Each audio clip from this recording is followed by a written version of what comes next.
EA 2026. We're about to enter our second match of the day after we just witnessed a very impressive dominating performance from Yibin Game in our very first match. We've got two more best of threes. You're here once again with me, Staffa, as well as Naisu. How are you feeling, sir? I'm feeling good, man. You're sounding good. And I think, you know, for this one, my main question here, Staffa, is, again, what I posed before the break. Can Faron Esports from South Korea make the adjustments that they need?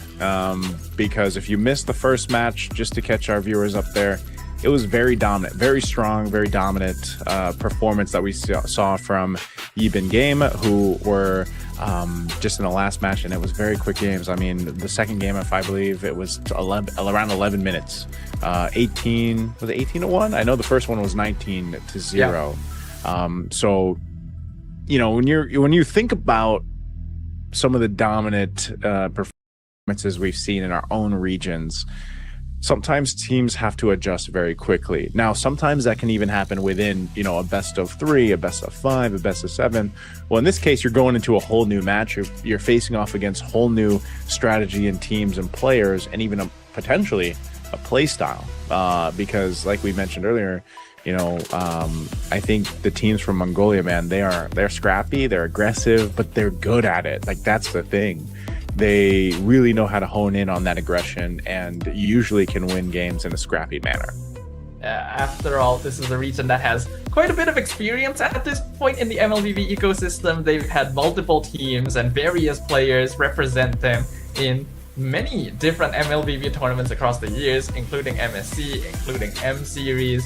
And speaking of M Series, a couple of the players from the HUNS Esports did play at M7, actually, with Team Zone. So, literally international experience. If Fayon already thought the previous game was difficult, now I think it's going to be not much different. Yeah. There's, again, whenever you look at it, you really have to think about how some of the teams, how some of the players, they had their experience, like even individually, like, you know, some of the players individually, they've had experience on the international stage, what they bring to that table.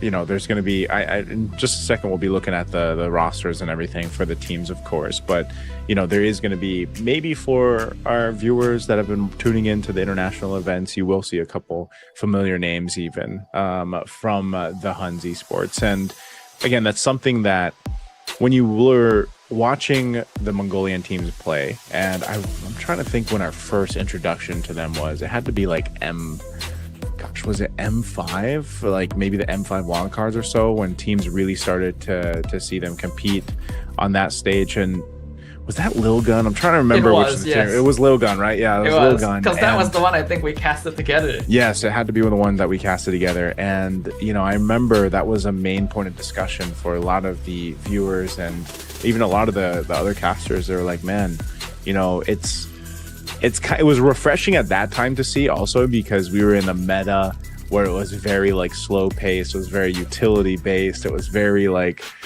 we had the whole Lord Dance concept, you know. And then you get teams that are from these growing regions back then that were like, nah, we just want to fight. Like, we don't want to worry too much about the objectives. Like, let us just duke it out, fight, brawl it out. You know, Indonesian teams and players are probably another great example of that. Even Malaysia, right? Malaysian teams, you guys have your own word for it, you know. And I remember first time seeing that. And so I feel like from Mongolia, if they're going to play at that speed, if the HUNS are going to do that, then this is just another difficult task for Faron Esports, who is the newer region that's been introduced into the competitive scene that has to make this adjustment. Yeah, we have to remember once again, this is the play-in stage, right? There's 3 teams here, only 1 slot to move into the playoffs, to be part of that top 4, to get a chance to go to MSC. So we already know that after a single loss, Fayon are going to be at a massive disadvantage, and if they still want to have a chance of moving on, they need a victory here, and preferably a very clean one. But you could argue that the same is the case for their opponents, right? They want to be able to face off. Right now, Yibin Game is already 1 victory up, has good chances of claiming that spot, so they're going to be bringing their A game as well.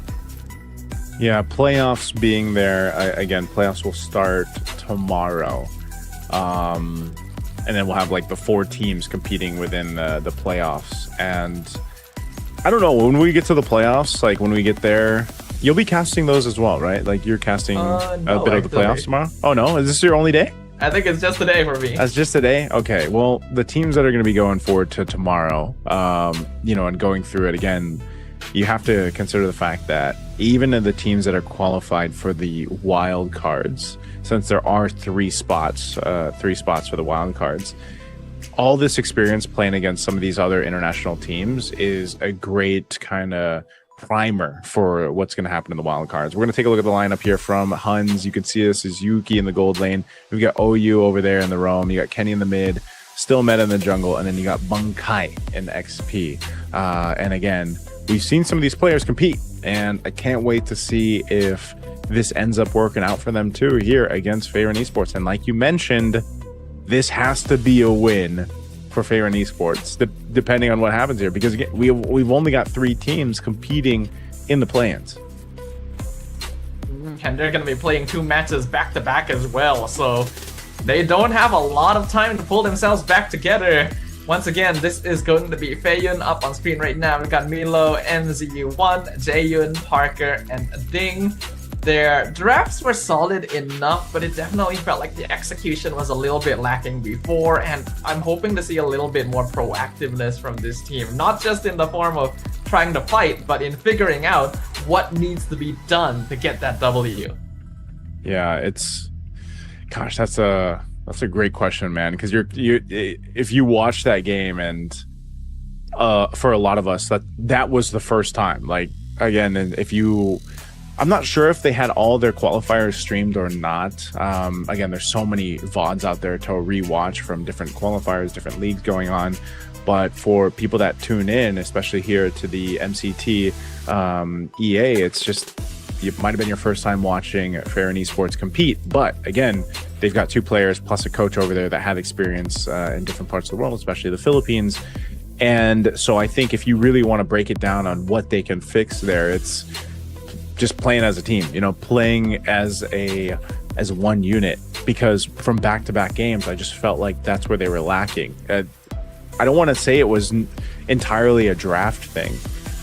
They definitely could have won those games in a sense if they just had a better control of the early game. And a lot of the times when we see dominant games like this, Stafa, it's because the early game is just so one-sided and it turns into a snowball like crazy.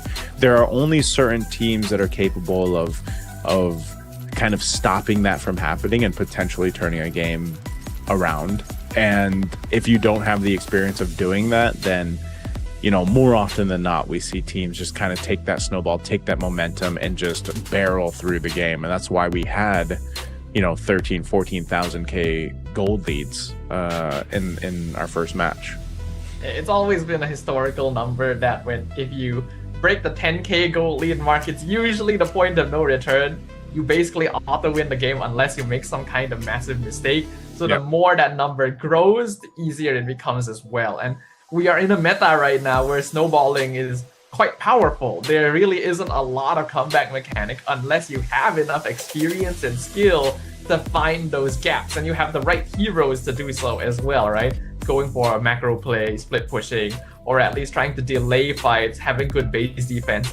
Instead, a lot of teams, especially those who are newer in the ecosystem, who haven't really had international experience yet, will tend to just think, hey, we can only win by taking turtles, taking lords, winning team fights. So that's the only thing they play for. And you can't really blame them too much because meta shifts all the time. There's times when this is the way to play, but right now, you gotta expand your options. Who do you think the heroes are that can potentially turn a game around for you? Like if you find yourselves in maybe what you've seen in Malaysia over there, like if you find a team that is down by multiple thousands gold, or let's say 5,000 gold, who's the heroes that can like turn that around? Well, generally, it's Claude. I think that he's just one of the best in the game right now. He lanes well, farms well, scales well, can split push. Right? Then you have options like we've seen a little bit of Benedetta here and there, where the hero can create a macro pressure. Other than that, it's a little bit difficult. It really does come down to whether or not you can safely shove out lanes, find space on the map. Yeah, I feel like Benedetta is such a niche pick, though. Like, even over here in the Philippines, I think maybe we have like 3 players in the entire league that will bring out the Benedetta. But yeah, it's scary when it does go into the hands of a specialist and is able to actually create that space for the team, you know? I think even in a sense, that's kind of what the Gourd is. Like, I did say that it was kind of being into the meta now. I even saw it being played in MCT Ammer today, and more teams from around other regions obviously playing it. I think Indonesia was actually the first team to bring it to the forefront, but it's still very specific and niche to like certain players or teams that want to pick it up or make it work. The biggest combination, the most successful one, is obviously the Gourd with the Harley paired up. But as you saw from our last series, Harley's being banned out continuously, you know. We're going to be welcoming up the teams over on stage to get this match, our match 2, started once again. Yep, starting things off, we're going to be having the HUNS Esports walking up on stage.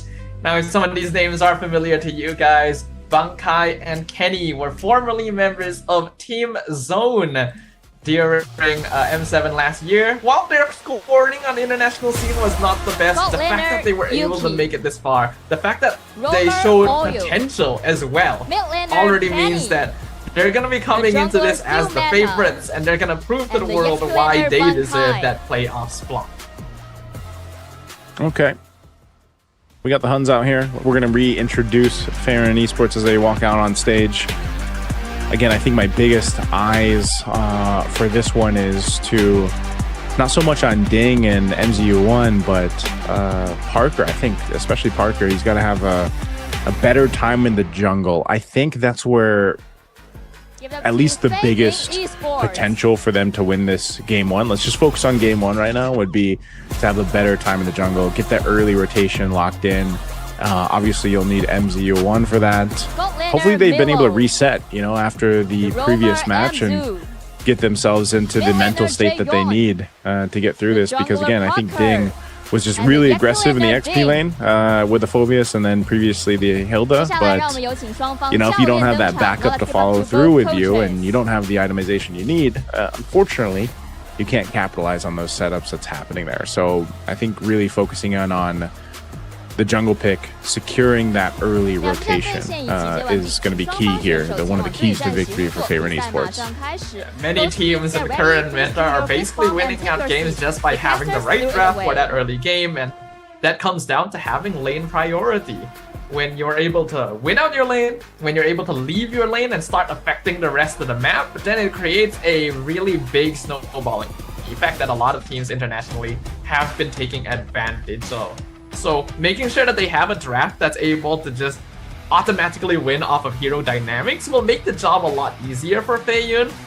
And then the rest comes down to how well they can execute the transition from that early to mid game, because the synergy really was a big issue for them in the previous match, where some players wanted to do this and others wanted to do that, and that's never going to be a recipe for success. Yeah, we'll see if they're able to go ahead and capitalize on that, make the adjustments that they need. I think too, for people that have been watching international MLBB for a while, they're also going to really want to see what the Huns can do here. You know, just again, teams from Mongolia, usually very fun to watch, very different style of play. And, you know, I think even a couple times looking back at some of the performances that we saw from some of the individual players from the Huns, for example, like Bunkai, you know, when he was actually competing through with Team Zone back in M7 World Championship, you know, like he was one of the players. They didn't go too far in M7, but again, there was one of those things where it's like, okay, there's definitely potential here. There's definitely things for some of these individual players to make happen. And every time you get that, you know, you kind of get a glimpse of that. You can always see that there's this potential when they're on different teams to make those individual skills work together. And hopefully they've unlocked some synergy between them, because, you know, when Bunkai was playing under Team Zone, that's when we saw another familiar name who we'll see later on, ZX Aura, right? They're on different teams now. So I'm just wondering how this all kind of plays out here. Yeah, I'm sure they'll want to move on to the playoffs so that they can have that reunion, right? Have the chance to face off once again, and even more so, have more representation for their region in the playoffs as well. It does seem pretty promising if they are able to maintain the same kind of gameplay we saw from them previously in M7, even if it didn't make it very far. The global stage on this tournament seems like it will be quite a impressive threat for many of the other squads, especially for Feiyun here, which did not have a stellar showing in match number 1. Modifications will need to be made. There needs to be a greater priority in the draft to make sure that they're able to win out their lanes, and then the rest should flow naturally, because if they're not able to achieve that, then we are seeing a bit of a missing fundamental from a squad, and if you don't have that, you're not really going to be able to make it far internationally. Yeah, it's like, again, that's why I'm saying there's this opportunity here for Fair and Esports to show us something different, because they didn't get to show us much, man, in match 1. Let's just put it at that. You know, what we saw more was a highlight reel coming out from YBG, and so for Fair and Esports, this could be an opportunity for them to, like I said, reset and show us what they've actually been able to go ahead and accomplish, because like we mentioned in their qualifier up to this point, they were quite dominant. You know, they swept their grand finals and they were able to get here very decisively. But you know, maybe it's just one of those cases again where they just need a little more time to kind of settle in, figure out how to communicate as a team throughout this. But you know, I'm sure Coach MBDJ and the rest can make this happen. It's more so of having those fundamentals locked in. A lot of these teams, and it's not like it's unfair or anything for the teams. It's just, I mean, when you're like the new team, the new region into the competitive scene, it's just, that's why I call it growing pains, man. You know, it's the growing pains that you're going to go through competition. It's nice to see the smile on their faces after, you know, match 1. So I think maybe that's indicative of they've gone with a reset, and you know, once we get to this first draft, we'll actually get to see if they change the game plan at all. But you know, so far, at least for the first series, we see how much of a priority Marcel is for these teams. Yeah, it is still a very, very strong hero. We see it being prioritized quite heavily in multiple other regions. I think it's only really in the MPLs where we don't see Marcel being prioritized as much, but he's still a very common mainstay in the meta, and we've seen how well these roamers are able to play around it. What I'm hoping to see myself from the side of Feiyun this time around is a little better synergy from the mid duo in particular. I think MZU1 did pretty okay in Game 2. In Game 1, he couldn't really do much because the glue got hard counted by Vexana. But in Game 2, he did try to set things up with the Marcel. It's just that I feel like the follow-up was a little bit lacking. Where, yeah, MZU1 and Ding are trying to play aggressively, and then the rest of Feiyun is having a little bit of difficulty keeping up. So either you slow down your gameplay to make sure the whole team is on the same page, or at the very least to make sure that players like Jae-Yoon or Parker, who are in important positions, are ready to actually combo with you. Yeah, that's the thing. That was my biggest glaring issue with their first match, you know, Staffel, is that you could see Ding trying to make things happen. Like, and that's what XP laners are going to do. They're going to try to, like, usually though, number 1, Ding, I think himself has to make an adjustment because he got killed up top. Like, just recalling kind of what happened and how the snowball really started from even Game 2. Ding got killed up top. It was a 2v1 up in the XP lane. And so if you are supposed to be that guy for the team and you already get behind, it's much harder for you to accomplish that, you know, to make that happen. And so I think that's why you have to go and like look at so many different parts of the gameplay that we saw from Favorite Esports, and why I think it's so important, like you mentioned, especially with Ding. XP laners right now are in a very interesting position throughout the meta, just because there's those XP choices where you're clearly to be that front line.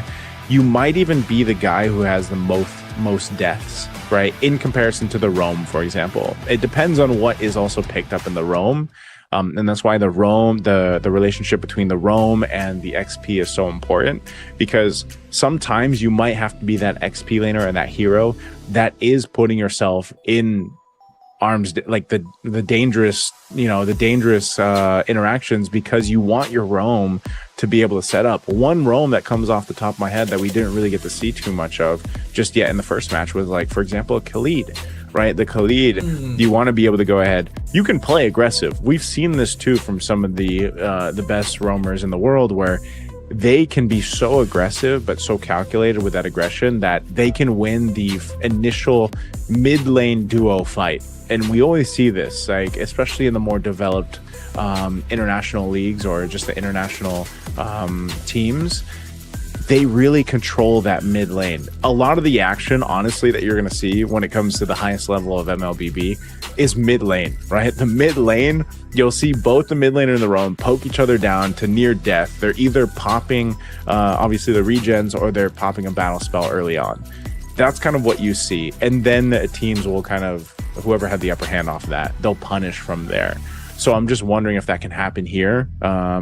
If Fairyn Esports wants to deal with that, because Dingwin was in a position where he was trying to be that guy to start fights up to get the space of the need, but then at the same time he was punished early on, so it kind of stops you in your tracks from doing that.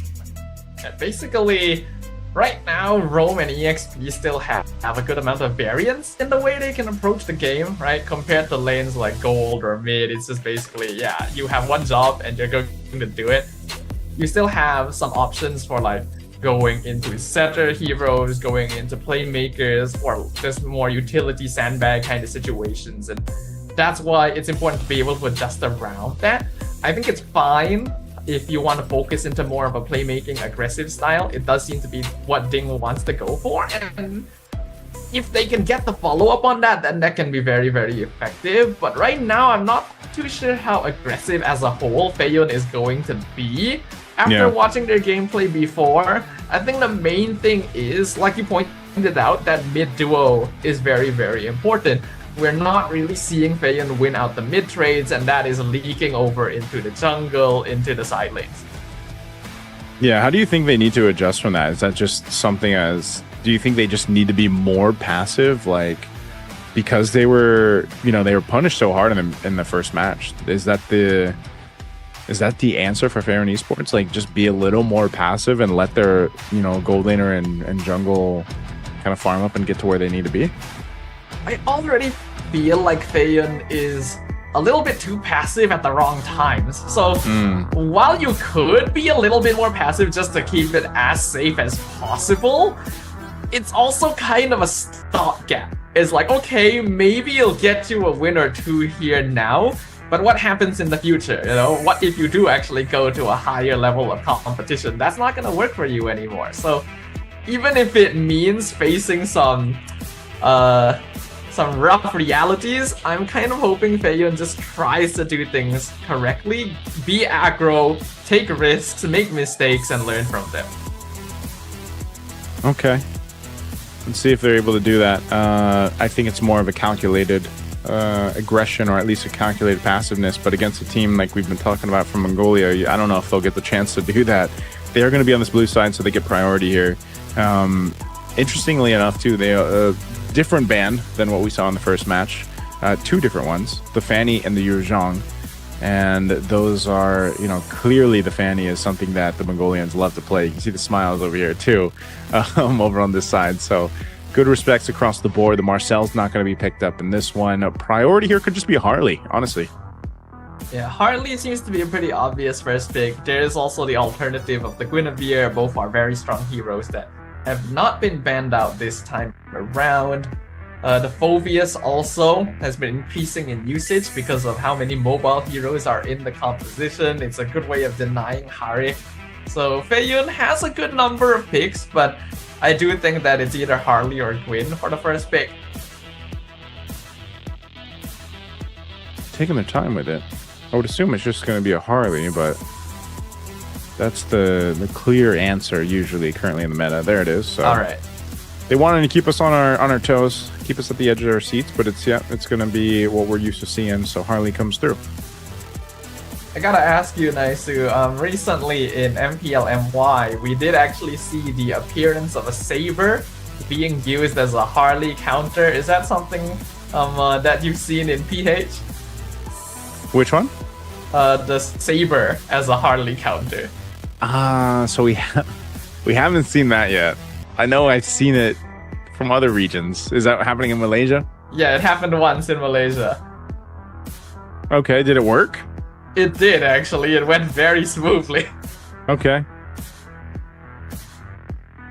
So you never know if that might be a possibility, but we do finally see the Guinevere being locked in here. First phase already complete. I think it's a good setup from Feiyun this time around. Harley is very strong. You got the Claude for late game insurance and the Hilda to try and play for more aggressive early, whereas the Huns going for the Harif, Valentina, and the Gwyn. Okay, so I did get word that, yes, TNC pulled the Saber out once. So it must have been a game that I wasn't casting or that I had missed. But yeah, so TNC over here, TNC Pro Team pulled out the Saber once. And it was not good. Okay. Good but it did not do well.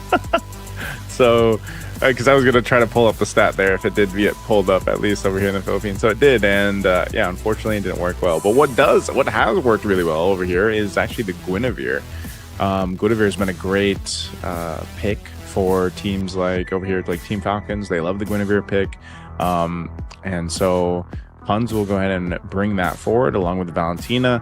And having that Harith Claude matchup, again, like you mentioned, this is pretty classic. This is something all gold laners end up basically perfecting. I think even in this case, though, I'd love to see Milo over here from Fair and Esports have a much better time where he's actually able to get online.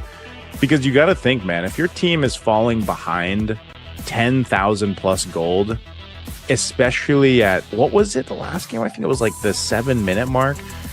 If you're a gold laner, especially a Claude, you're not getting your Trinity, man, until it's too late. By that point, it's almost too late already, right? So hopefully, I'm really hoping that Milo will have a better time to go ahead and scale up. The Harley should be able to go ahead and allow that to happen, because your main focus is not letting the Harley get out of control here if you're HUNS. And they do that by making sure they pick up the Khalid. This is why I was talking about with the Roam. You get yourself a Khalid who can not only provide information, but is pretty self-reliant in himself. And that's using the quicksand guard if he needs to. If he gets caught out a little bit, again, once you have that level 4, you've got the Raging Sandstorm, you can get out. And there you go. The Gourd actually comes through too. This is what I was expecting because the Harley was locked in. This is usually paired up really well with the Harley, as I've stated previously. Yeah, this seems like a pretty solid setup coming in from Feiyun this time around. Like you pointed out, Gord Harley together should be able to burst anyone they catch if the abilities line up properly. And then you got Hilda and Hylos just to be really, really beefy front lines, and you don't have heroes like Carrie or Lilia that you need to worry about. Looks like the Terizla will finish off the draft for the Huns.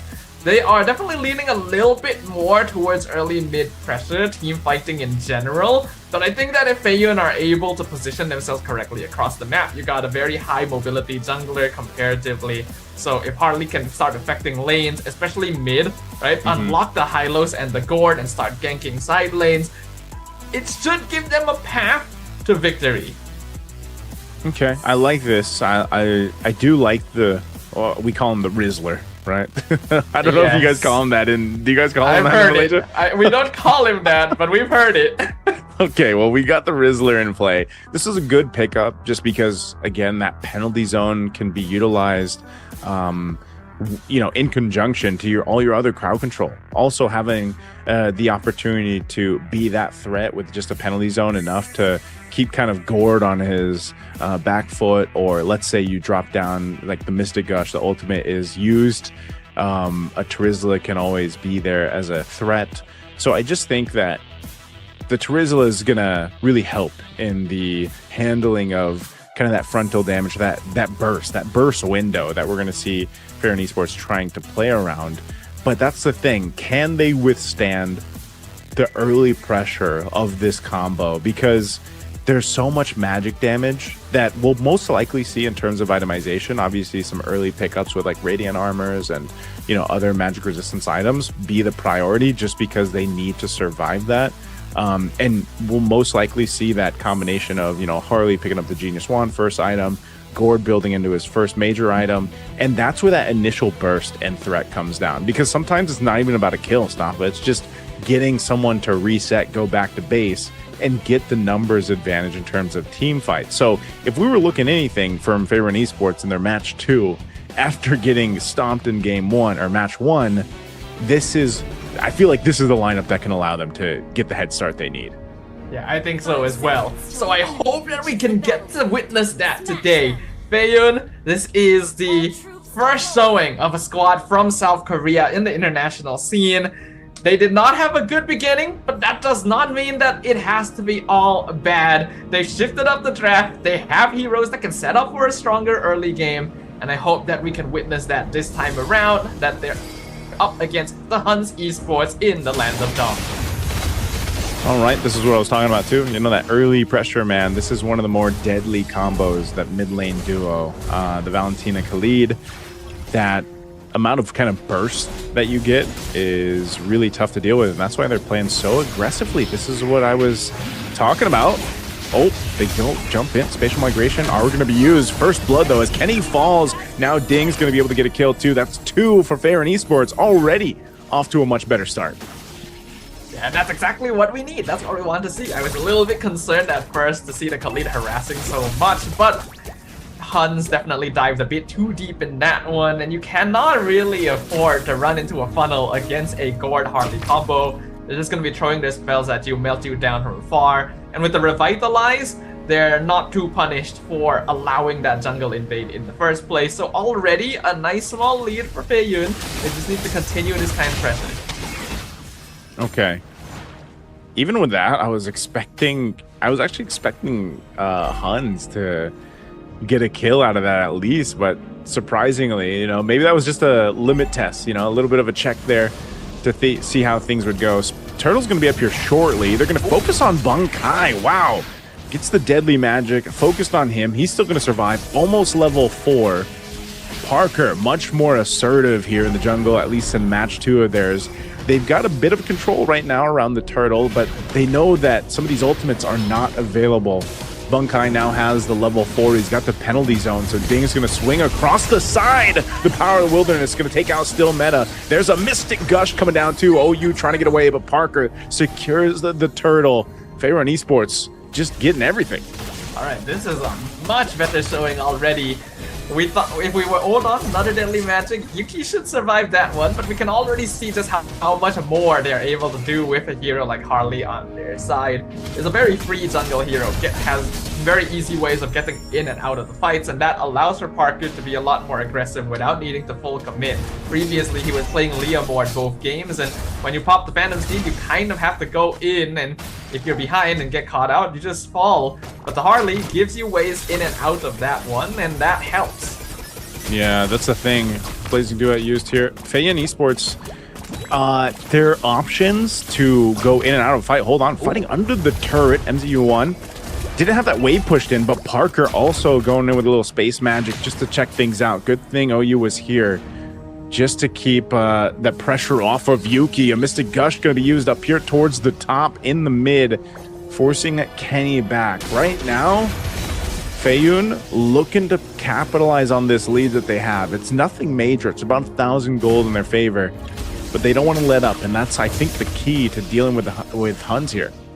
Yeah. As long as you continue throwing your abilities in, you got good backline heroes. It's not too bad to spend a couple of cooldowns. Here comes Parker again with Deadly Magic. Gonna force out the penalty zone. Bunkai will survive this one, but we can see that Ding now actually winning out this EXP lane.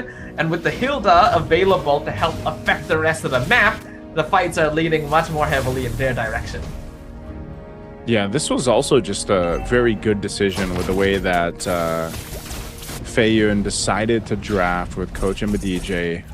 The adjustments that they made from the previous match into this one, it looks like they've gone with like a full mental reset and put themselves in a really good position to at least try to win this game. Again, there's still plenty of game left, Second turtle is going to be up. The Glorious Pathways just dropped down to go ahead and cut off or slow down, but it's going to be used as well from Kenny. But meanwhile, Ding's still there, putting pressure. Parker will get the turtle. A Mystic Gush drop down. A big penalty zone, though. Parker's going to be in trouble as a kill picked up for Yuki. And now Yuki in trouble as he takes the Blazing Duet to the face, and Milo might be in trouble himself as OU's going to chase him down. Should be able to get away. Bunkai is actually going to chase him down, too. They don't want to commit.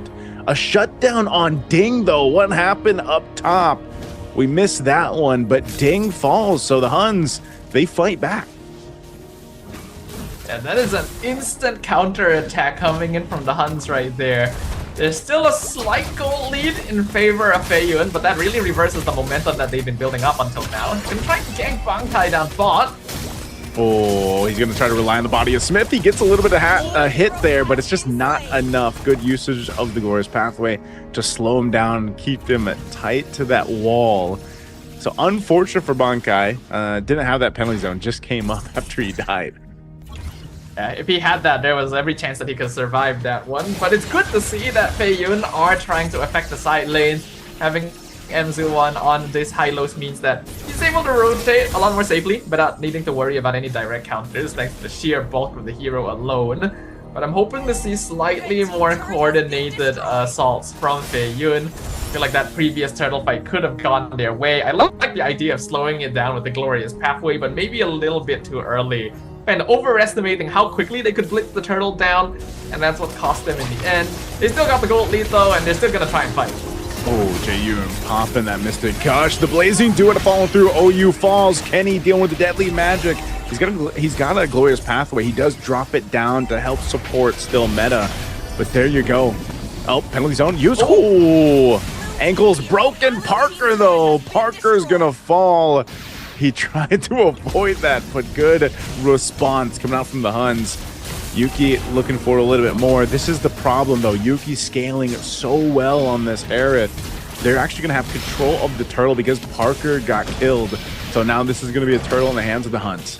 Yeah, at the very least, this time around, not going to be a particularly one-sided game. We get to see a little bit more from both teams. Still a slight goal lead for Feiyun. They'll catch Bankai mid. Mystic Gush comes out. Flicker. Terizla will survive that one.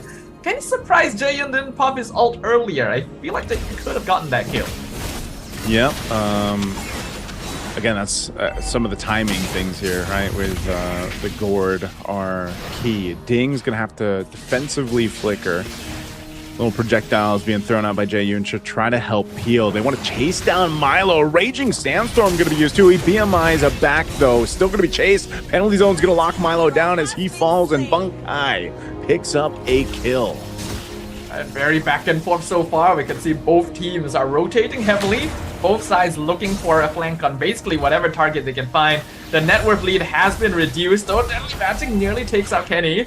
So that's going to be the Valentina forced to recall back home for now. Next Lord is coming up in another 60 seconds. So there's going to be no particularly strong neutral objective for either team to contest.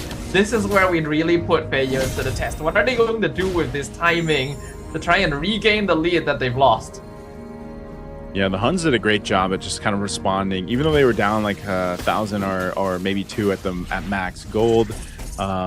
You know, Feiyun had control of the early game, which is exactly what we said they needed. That was kind of the key to victory here. They're going to chase down Yuki. He does get stunned, but Glorious Pathway already used. There's a reinitiation from Kenny. Zaman Force dropped down too. He's going to be knocking down MZU1. Even with that revitalize, there's a big Blazing Duet toward the backside. Milo hunted down Kenny. He's able to find him. Ding gets the kill. And they fight back, but they're still in trouble as he's trying to get away here. Still Meta picks up Milo as their gold laner falls for FY, and now Ding on the run.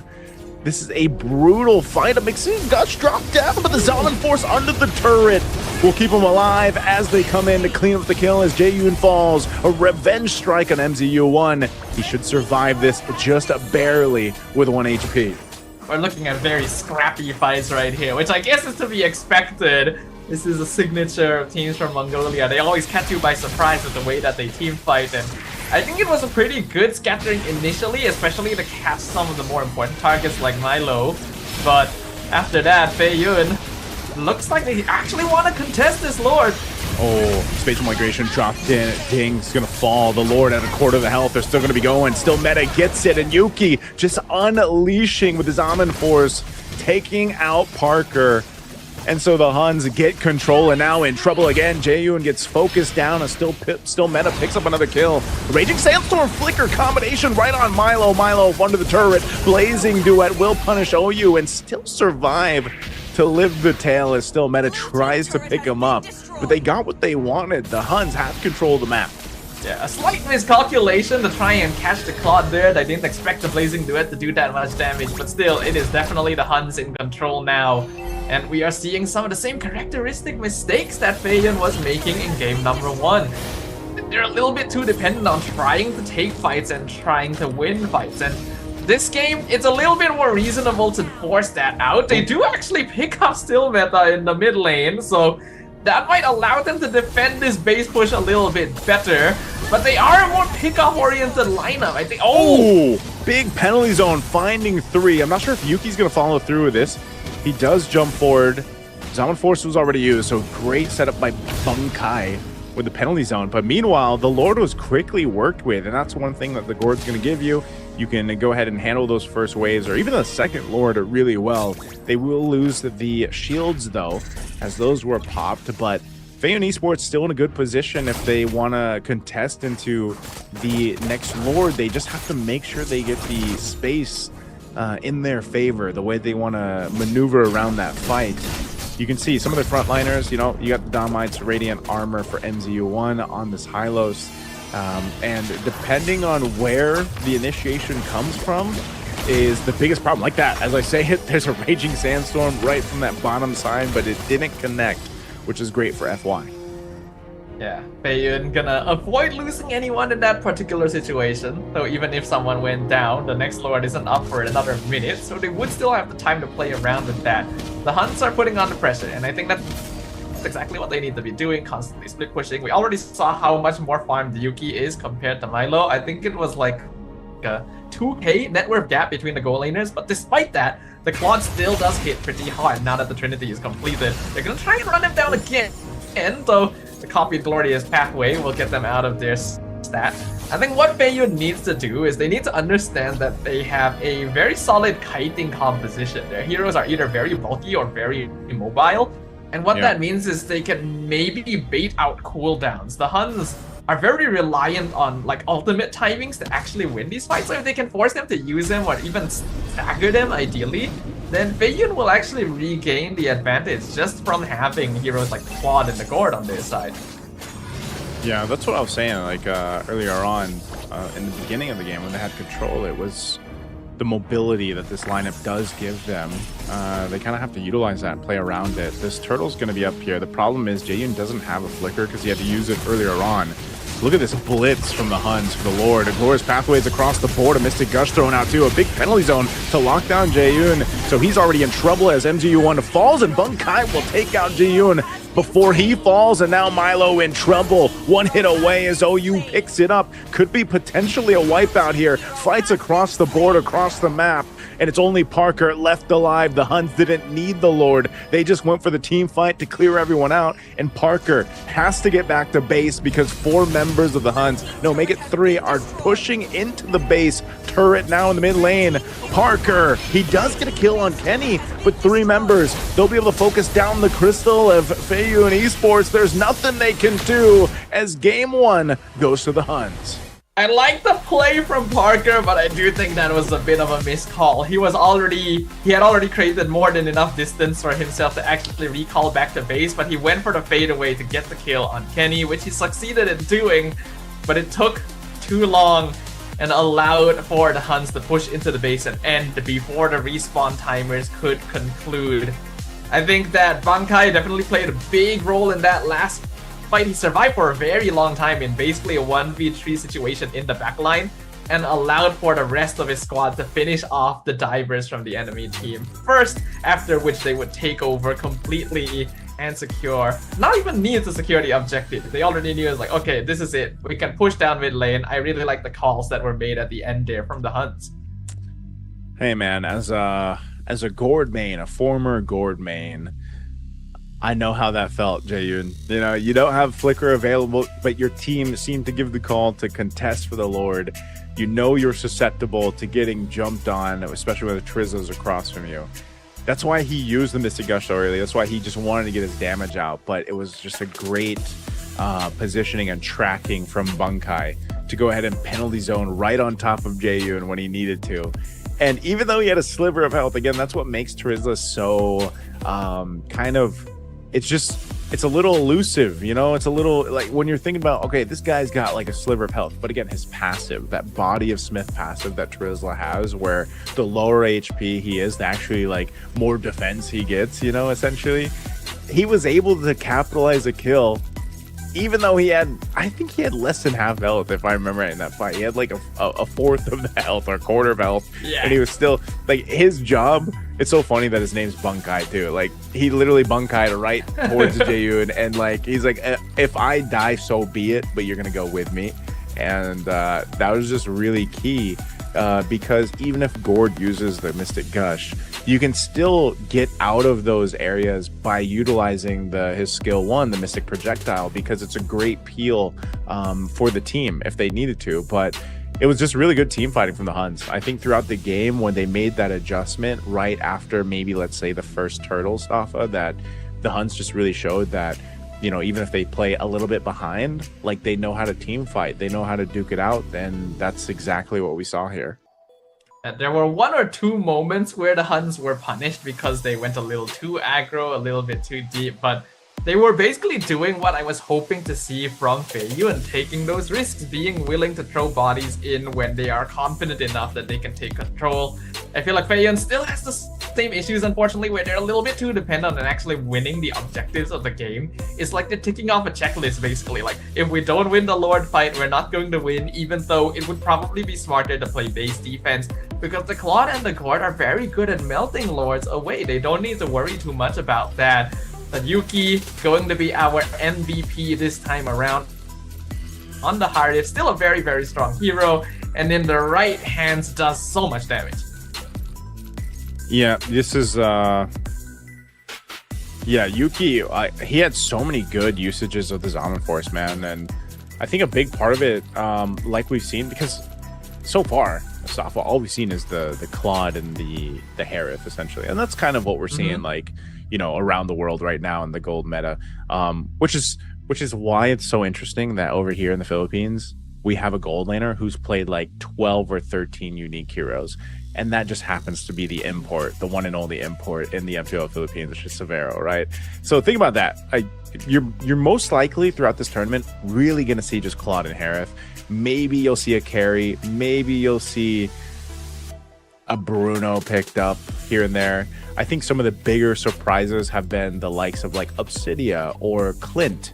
And obviously we've seen the Freya banned out quite a bit, which usually goes in the gold lane. But it's still the thing that can be said of, like you mentioned earlier, Claude is one of those heroes where it's late game potential to turn a game around.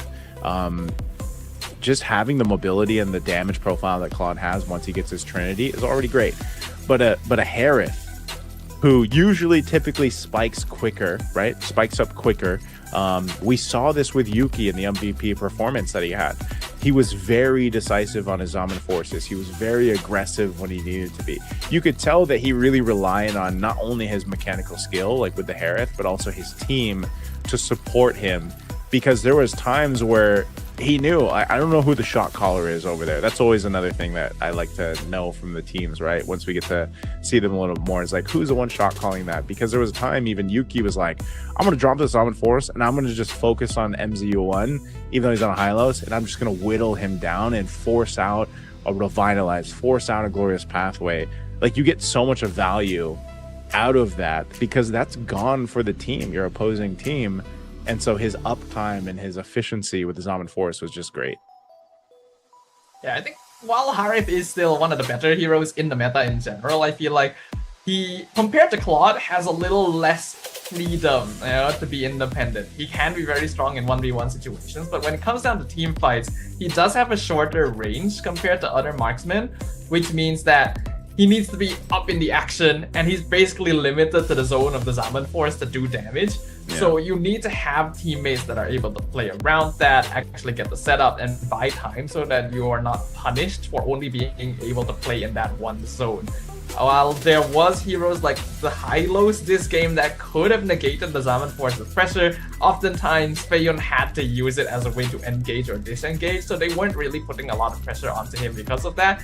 And I think Bankai had a stellar performance this time around, just being in the front, right? He's setting up, he's also sandbagging, sacrificing his body to make sure that everyone else can do their job. And that sets up really nicely for Harif to do his thing. Compare that to what we saw in match 1. I think it was Feiyun themselves who tried to play the Harif, and every time the Zaman Force was dropped down, he just couldn't really do anything with it. There's a big difference, and it does come down to the formation of the team. There was like, this one was, even in terms of kills, like it was very close, but the end game, like the last, I don't know, like when we were in the late game, it just wasn't close anymore. It was just more so scrappy, and this is exactly what we were talking about, Safa, when we mentioned like teams from Mongolia, especially here, the Huns, like this is how they like to play. And that's why, as much as it was great that Feiyun got that early lead, you know, they had control of the early game, they even got the first 2 turtles. If you can't maintain that early game lead that you built up, and you don't really have the, I want to call it like maybe the fundamentals of the team fight down, you will have the game turned over.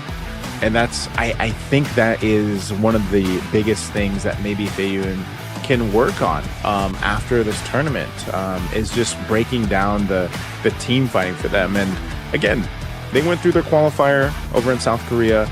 They swept it in the grand finals. They, were very strong over there. But obviously, when you get to fighting against other international teams, and you have to kind of adjust to their play style, their draft, their philosophy in the game.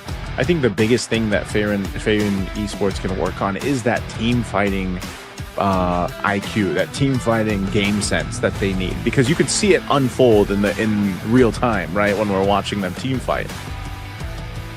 Yeah, I think at the very least this time around, though, we did get to see a little bit more from Feiyun. That early game was not bad. They were holding on to a small goal lead for most of the first 5 minutes as well. So we can see that they are capable of responding if they have the right heroes. They have heroes like Gord and Harley this time, which are able to punish enemy teams that want to dive them. But we already highlighted that, are they able to transition? Are they able to convert that lead into something else? And what we witnessed was that answer is no. They're still missing out on the experience in shot calling, the ability to just say, no, we shouldn't fight this, we don't need to fight this. I don't think there's any real issue with like walking out to see if you can contest objectives, but at a certain point you gotta be able to like look at the situation and say like, okay, it's not worth it. Let's just play for the base defense. We have the heroes to do so. We can force them to make mistakes. We can maybe kite out team fights to bait out resources. I think the problem for Feiyun is that they're just a little bit too honest with the way that they're playing. They're following it by the book, and a lot of international teams have gone past that point a long time ago. Yeah, it's just one of those things here that, again, you can see where the positive adjustments from the first match have happened, right, in real time. Like, they did have a good reset, but they still clearly need to figure things out. Obviously, this is still a best of 3. They still have the potential chance to get to a 3rd game. Again, for Feiyun Esports, they need this win. Again, as we're in the play-ins here, and we only have 3 teams competing today, they're fighting for that spot to get into the playoffs, right? So, and since they already lost that first match, they definitely want to go ahead and win this one. And I feel like teams that are able to go ahead and adjust on the fly or in real time are always the ones that you see like compete the best, right, on these international stages and everything like that. But I don't know. I think draft-wise too, they had a good draft. That was a very solid draft. It's just down to just fundamentals, really, when we look at what what they can do from game to game, and hopefully they find those adjustments in game too. Do you guys see something over in Malaysia that really like sticks out now? Because you guys are on what, towards you're towards the end of your regular season, aren't you? Like, do you guys see? It's the last week. It's the last week. Okay. Do you guys see a big shift in the meta over there, or like what's one of the biggest changes you've seen in the past couple weeks? I wouldn't say there has been that big of a shift. There has been changes, yes, but it's been generally quite gradual. Where we kind of see the reduction in pick rate per Marcel. We start to see slightly more niche mid lane show up, like the Gourd, but that's not particularly often as well. There are surprise picks from time to time, like the Saber I mentioned to you earlier. I think we even had Atlas at one point. In fact, I think we had an Atlas today earlier during the match we were casting. But other than that, no particularly strong trends, I would say. The Atlas has popped up a couple times too. What I'd love to see is man, I'd love to see either the Atlas or maybe a Belric, man. I'd like to. I know MCT Emmer had a Belric come out. He did get buffed. Yeah, he got buffed, but going to this draft for game 2, Harley's going to be picked up. So we still have FY is going to be on this blue side. HUNS over here picking up the hair, the Valentina. By the way, as we little fun fact, I actually saw this online too. For Still Meta, he mentioned that this is going to be one of his last tournaments competing for MLBB, just because he's going to go focus on his academics, and we've seen this with a lot of players out there in the MLBB scene. And so I'm wondering if that also means if they end up qualifying for one of the wildcard spots, or maybe the direct spot to MSC, if he's gonna compete there too, or if they'll have someone different for their jungler. But we are going to see him play the Suyo, so this is a solid first phase already for the HUNS. But you could say the same thing for Feiyon Esports here. I like the Phoveus. They still get the Claude. They're going to run back the Harley, so they're playing with mobility again. Honestly, if we're looking just from an objective draft perspective for this first phase, I do actually like Feiyuan's more, right? Like you mentioned, they've got good mobility. They got the Phoveus to counter the Harif as well. And while Suyo is pretty strong, I feel like he can be somewhat vulnerable to the Harley if played correctly. So I think what comes down now is that Feiyuan needs to make sure they got a strong enough mid duo, which they have specifically left for last this time too. I think they've recognized just how much that can affect the way things go in the first couple of minutes. So I think it's a good adjustment. I like the heroes they have. If they pilot this correctly, I can see this going quite well for them, and they do get rid of the Hylos as well. I would say ordinarily that this opens up the option to pick like the Eve. Unfortunately, there is a Valentina already on the other side, so that's probably why the HUNS are willing to pick the Valentina up so early and combo it with the Khalid, because it's just such a strong duo, and it also denies notable mid picks like the Eve, like the Farsa. Yeah, but this is the thing, the HUNS also got their Khalid again, and you saw that even with some aggression where they got basically checked, right? Like they're the ones that were aggressive in the previous game, and then it was FY that got the early kills. They're still okay with that, because this is just, even the 2 picks alone, man, the Khalid and the Valentina is enough early game damage to be a threat. And I don't think that they're too worried. I don't think OU's like too worried about dying, obviously, on the Khalid. Like, it's the information and the poking that he's able to go ahead and do and provide here. Especially now that you have a Suyo. You have a Suyo in your hands for Still Meta. A bit of a different momentum for in the jungle, and then they get a Sora. So I don't know. I'm a Gourd bias, but unfortunately I'm gonna have to give it to the HUNS here. I like their overall lineup paired up for this one. What do you think here, Staffa? Yeah, I think I have to agree with you a little bit here, Naisu. I think that the HUNS lineup is easier to play overall. Like, the heroes don't require particularly strong micromechanics, and most of their abilities can flow together quite well AoE-wise, especially with that Sora setup. This was a hero that FY banned during the second phase of Game 1 once they saw that Valentina, but they actually decided to leave it open this time around. I think it is possible for Feiyun to get things done. Yeah. But it's going to be a little bit more high execution on their side. We do see the Cho being played, and this is something that the MCU one is not a stranger to. But it means that he doesn't have the same degree of freedom that he did before on the high-lows, where you can just kind of walk up, you have Revitalize, you have high HP, you can take a beating and it's not really an issue. Cho requires very specific entry points, and that means that you don't have as strong of a front line as well. Yeah, and whether you have that front line or not, I think one of the key parts here for Feiyun Esports is, again, utilizing the mobility that they get, but not getting too confused on this kind of approach that the HUNS went with. Because again, they're going to be looking to get pick-off potential. I think that's one thing that obviously MZU1 is going to have with the Cho here, but just not getting outmaneuvered when it comes to these team fights, because that's exactly what happened to them in Game 1. Well, it's time, ladies and gentlemen. Let us go ahead and hop into Game 2 of our second match here today in the play-in stage. As we all know, Feiyun currently 1 game away from a full loss performance in the play-ins, and we know there is only 1 slot moving into the playoffs for a slot at the MSC wildcards. They gotta get this victory here, and even then, they're gonna have to pray and hope that their chances still live on. Okay, let's see what happens. Again, looking at the emblems, nothing too crazy, pretty standard throughout this. I think you really want to keep your eyes here on the mid lane, this mid duo action that we're going to see. Also, you know, Cho went through this, I guess we can say it's a buff, right? He went through a bit of a buff on the last patch where basically his ultimate, his Way of the Dragon, does a little bit of extra damage, and then you don't have that kind of delay, I think it was, like a little bit of a delay that was in the Jikundo.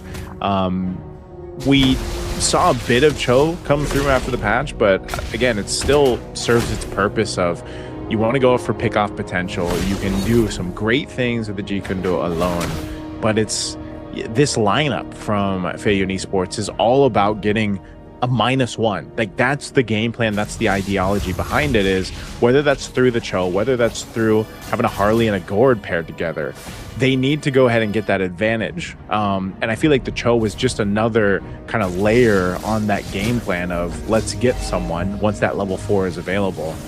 This might be one of the cases, though, where since no one is kind of overstepping on this side of the jungle, that you might see that first kill, obviously, into the first objective, the turtle being the case here, as it's going to go ahead and spawn. Yeah, they have a lot of options, though, as the game goes on, because there is only 1 Purify on the side of the HUNS, which is going to be Yuki on the Hari. Everyone else is a potential kick target, though they're going to work on the turtle. Clean turtle take. Ding was already using the flicker. Parker goes down. Mystic Gush used deadly magic too. Whoa, Belkai. Whoa, I thought he was going to survive, but a great projectile from Jaeyoon to make sure he got the kill. I was going to say that was insane if Belkai ends up surviving that. Yeah, I would have been very, very shocked if the Sora somehow made it out of that situation. But that does still end up being a small victory for the HUNS. They got the turtle, they got the kill on the enemy jungler, which is probably going to be worth more to them at this point than their EXP laner. Not to mention that Bankai was the one who got the kill, so it kind of makes up for the gold that he loses from the kill itself, and he was still able to catch the wave of minions at the bot lane without losing too much gold shield. So the HUNS are still in a perfectly solid place. I think it was good positioning. Again, I feel like that was a position where Feiyun should have just said, we cannot make it to the turtle in time. Let's just give it up. We don't have the Cho kick as well, so there's not really much that we can do here.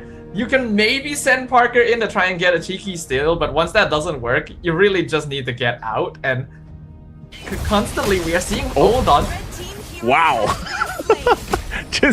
And that's exactly where you're going into stuff. Like, yeah, once that kick's available, but I mean, they kicked him, they deadly magicked him, and they Mystic Gushed him, man. They did everything. I mean, that's to be expected, right? You have the Harley. Oh, hold on. Oh, Milo. Wow, that is not what you want to happen. He even had flicker. I don't think he was expecting to get killed there. So now here's the response. I'm not sure if they're going to use their own kick, as Kenny is holding on to that Way of the Dragon. They're stopped with the Mystic Projectile. OU takes the deadly magic, but he's going to live. He's going to be fine. He can heal back up. He does get stunned by the projectile. Oh, here's the kick, but he utilizes the flicker to get going to the other direction, the safe direction. Very well played there by OU. Good reaction timing. We can see Bankai as well catching Enzu in the mid lane, and now they're surrounding the Phobius. Oh man, he's gonna be in trouble. Ding. I think there was just again a disconnect between what Feiyun wants to do around this turtle. A lot was expended, but because Ding is not part of the picture anymore, like this is just gonna be another turtle in the hands of the HUNS. At least this time they make the decision not to contest it, but it also means that jungle's gonna get invaded. I think Parker did get that, and now they'll Mystic Gush OU. So at the very least, Feiyun are able to trade something in return, but a kill onto the enemy roamer isn't going to be really worth it at this point, especially with Yuki also getting 3 hits on the tower down bottom. The HUNS are still gonna be holding on to that early gold lead. Feiyun at least do have good mid-game scaling. Jaeyun has not died yet. Milo is not farming as fast. Yuki is actually really rich right now. I'm shocked at how high that gold is. That's what I'm saying. Like, I'm a little flabbergasted here, Stafa. Yuki's 1,200 gold ahead of Milo, and okay, the kick was used, but Raging Sandstorm 2 in response. Are they going to full commit to this? Mystic Gush with a deadly magic. He's going to heal up with the Quicksand Guard. Here comes the response from the HUNS. They're going to try to lock him down with the Tempest, and then Jiyun is the first to go down. Under the turret they go. MZUI has to get out. He had to burn the flicker earlier on, but he's still alive at least. So man, the HUNS, they rotate quickly. And I'm not sure if NZU1 had kick on cooldown or something, but it felt like there was a weird time lag between the last hit of Jikundo and the kick. Yeah, well, he kicked, but there was he kicked OU and he Raging Sandstorm. Yeah, the thing is, the reason OU was able to Raging Sandstorm because there was a delay before the kick. So either Enzu was greeting or just kind of made a mistake with the combo there, because otherwise that should have been a clean chain and a clean kill without needing to commit that part. Yeah, little action up here towards that top. Milo's going to be able to get the turret down. Bunkai trying to get away. He'll sidestep that dark wave, so he's going to be fine. Kenny rotating up the rest of the team. The HUNS looking to counter punch into this, holding on to the wave dragon himself. Kenny will flicker out defensively. They're going to go for the fight anyway. Little dark wave used. Mystic Gush 2. Forcing still meta back. Good wave, but always in trouble. He gets kicked from Kenny. Milo is able to get back with the BMI, and now OU on the run. He's sand walking through. He's going to be fine. Yuki there to back him up. Drops down the Zaman Force. They're going to fight in the mid lane as OU finally goes down, and Yuki couldn't save OU. But that could have been way worse for the HUNS, but good pickup there by Feiyun, and this should get them the turtle. They want to secure this one as the first 2 went over to the HUNS. They've got control of it. Bunkai's around the corner. The rest of the HUNS might actually want to contest this. Yuki showing a face up forward, but Parker will secure that turn. All right, finally, we see a W for the side of Feiyun. They were able to win out that fight quite handedly by actually properly fighting against their opponents. So now they're gonna go mid-team. Ooh, again, Mystic Gush used, fighting into the backside. Ding's gonna be kicked. Yuki trying to zone out Parker. Parker trying to get away, and no! NZU1 still alive for a little bit longer. Bankai gets the kill. Fighting under the tier 1. It's a shutdown. Ding gets caught under the turret in a fight. I'm not sure if that's where he wanted to be, but this is what we expected. You know, so far 2 for 2 trade, but it is scrappy, Stafa. It was definitely worth it for Ding, since he actually was able to get the kill on Yuki by diving into the tower. And that's actually the first death on the Harif, so it should go a long way into narrowing the gap between the gold laners right now, since Milo is still having a lot of difficulty keeping up, only having finished the Demon Hunter sword at this point. In terms of other itemization, everything seems to be fairly standard. We are seeing most Suyos go for the Sky Piercer second item, but I don't think Still Meta has any stacks on it just yet. The fights are scrappy enough that Feiyun is not allowing them to play together. Yeah, I think that's what's needed. Look at that Mystic Gush damage, OU. He has to use a Raging Sandstorm to stay alive, and that's a great thing for FY to deal with. Bunkai actually going to survive the deadly magic. So right now they're utilizing a lot of the resources to survive that initial burst setup that Feiyun Esports' lineup allows them to do. And that's exactly what... that's kind of the advantage that Feiyun Esports can play into. And hopefully this has given Milo enough time to catch up on the Claude. Again, he was down quite a bit of gold earlier on. I think he's still making work through, but he's going to get that Trinity really soon unless he already has it. This Sound Force is already dropped down to Yuki, taking the Deadly Magic. He'll be fine. There it is. So he's completed the Trinity now as he picked up the Golden Staff just around the 914 mark. This is great timing for Feiyun Esports to go ahead and fight into this first Lord. Let's see if they can control it. A big part of that is if they can potentially get a battle spell out or even an ultimate. There's a kick. It's on OU. OU's going to try to get away, but he can't. A Mystic Gush going to be used. Shifting Sky's already coming through too from Bunkai, but he's going to flicker defensively out too, and now Ding jumps forward. Yuki's up on the top side. I'm not sure if they're going to re-engage for this. Ding also has to flicker defensively out. A projectile's able to find one. A Blazing Duet comes through too. They're going to take out Bunkai. They're forcing the Huns back, and Feiyun Esports is fighting the fight. They have control now of the Lord. Now we finally see signs of life from the representative of South Korea. Really solid fights here. They actually have the right heroes to be able to punish the Huns. Having that show to get the kickoffs, to start things off, and then Deadly Magic being able to constantly zone as well. The Huns cannot really full commit because they're constantly being poked out and low on HP, and then Feiyun can just finish it up. I think Ding especially is doing a lot of work this time, actually being a solid counter over to that Harif. You can see that Yuki, even though he has such a notable gold lead before, isn't actually able to translate those items into damage. He still has that 1k lead, but he's not able to do too much because Ding and Parker are constantly looking for him and making sure he's not allowed to use his ultimate for free.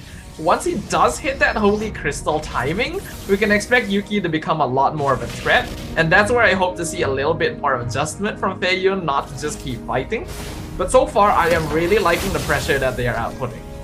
Yeah, he does pick up a Holy Crystal now, though, too. But I think one of the other things is OU. You know, you saw he has an Athena shield. He needs maybe some more magic resistance even to go ahead and deal with the initial burst that's coming through every single time. As now the turrets, tier 2s, are going to fall here for the Huns as Feiyun looks to go ahead and knock on the base turrets of the Huns. OU again. This is what I was talking about, man. It's unfortunate if he doesn't have the Raging Sandstorm. He goes down, so that's a -1, and this was the whole game plan of this composition from Feiyun Esports, and why we were saying, you know, the whole thing is just get a -1, just get a -1, and they're doing it so well. Look at that. What do you do if you're the Huns and you're dealing with that? Deadly Magic, a couple cards, maybe a Mystic Gush or not. And this is why Harley is just so hotly contested. The amount of pressure he can put just by throwing a couple spells from the safety of the backline, and then he can blink out of the position as well. You can see that the Huns are now in danger from the conceal play. Oh, the conceal play is going to be used. A Shifting Skies. They're going to force the fight anyway. Milo's gone. They lose Milo and MZU1. They're caught in a corner they don't want to be in. Parker, the only one left alive of Feiyun Esports. It all went bad from there. Oh my goodness, that is a massive mistake. That's a throw. That is just straight up a throw. Anyone can agree on that one. I like that Feiyun has been trying to be aggressive, but they've been able to be aggressive because they've been poking and catching singular units, trying to rush into the backline as a group, and then letting yourself get caught by the Shifting Skies is such a misplay. They're gonna lose an inhibitor off of this, but the game is not over for them. They're still not too far behind in gold. It's just a little bit more difficult than it needed to be. Yeah, that was... Ah, man, there's no way to sugarcoat that. They just got knocked in the teeth on that side of the map in the jungle. We'll see if they can quickly readjust from that. They did lose a base turret. That's unfortunate for them because they were in such control of the last Lord push, and you know, unfortunately they didn't get any base turrets of the Huns down. So now they find themselves maybe in this position where they're not going to be super confident in fighting for this Lord space. They're going to have to play with their advantages once again, where it's going for pick-off potential. You can see OU picked up an Immortality because he's usually the one that's going to eat the Deadly Magic, eat the Mystic Gush, and he's got to be that guy up in the front side. So Feiyun Esports, they'll get a winner crown here for Milo. Milo cannot get blasted the way he did in the previous fight. He's got to stay alive here, so a little bit of defensiveness picked up. Half health on the Lord. Deadly magic on Kenny. Kenny holding on to his own kick. They're going to go for it. Win a crown already used. Milo. Milo's in trouble. Yuki picks up the kill. They get MZU1 again. A Mystic Gush ended early on because the pressure from Bunkai. Lord secured. And the Huns look to take out some more as they take down the buffs. Waves pushing in the mid, and they have the objective secured. Oh, Matthew just said they can't afford to let the Claude be picked off, and now Yuki gets to go ham again. Deadly Magic will drop him low. And at the very least, Feiyun did get the Lord. So they do have that pushing against. They're gonna try and defend. Oh, good thing for Feiyun to get the Lord. I thought it was the Huns, but they end up buying more time. But oh, ding. He's gonna fall down. They're gonna quickly take out that Lord, but that might be enough to just play into the next Lord when it comes up here, man. I don't know if the Huns can actually end the game off of this. Again, they still have to respect what Feiyun Esports' lineup can do, what it can provide for this game. It's just, again, I think the big thing here, Staffa, is somehow, some way, Milo's got to stay alive.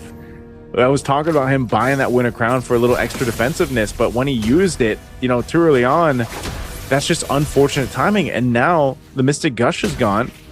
I'm not sure if the Huns even want to pressure that in because they also want to make sure that Yuki has the Purify, but that's going to be up in a bit here.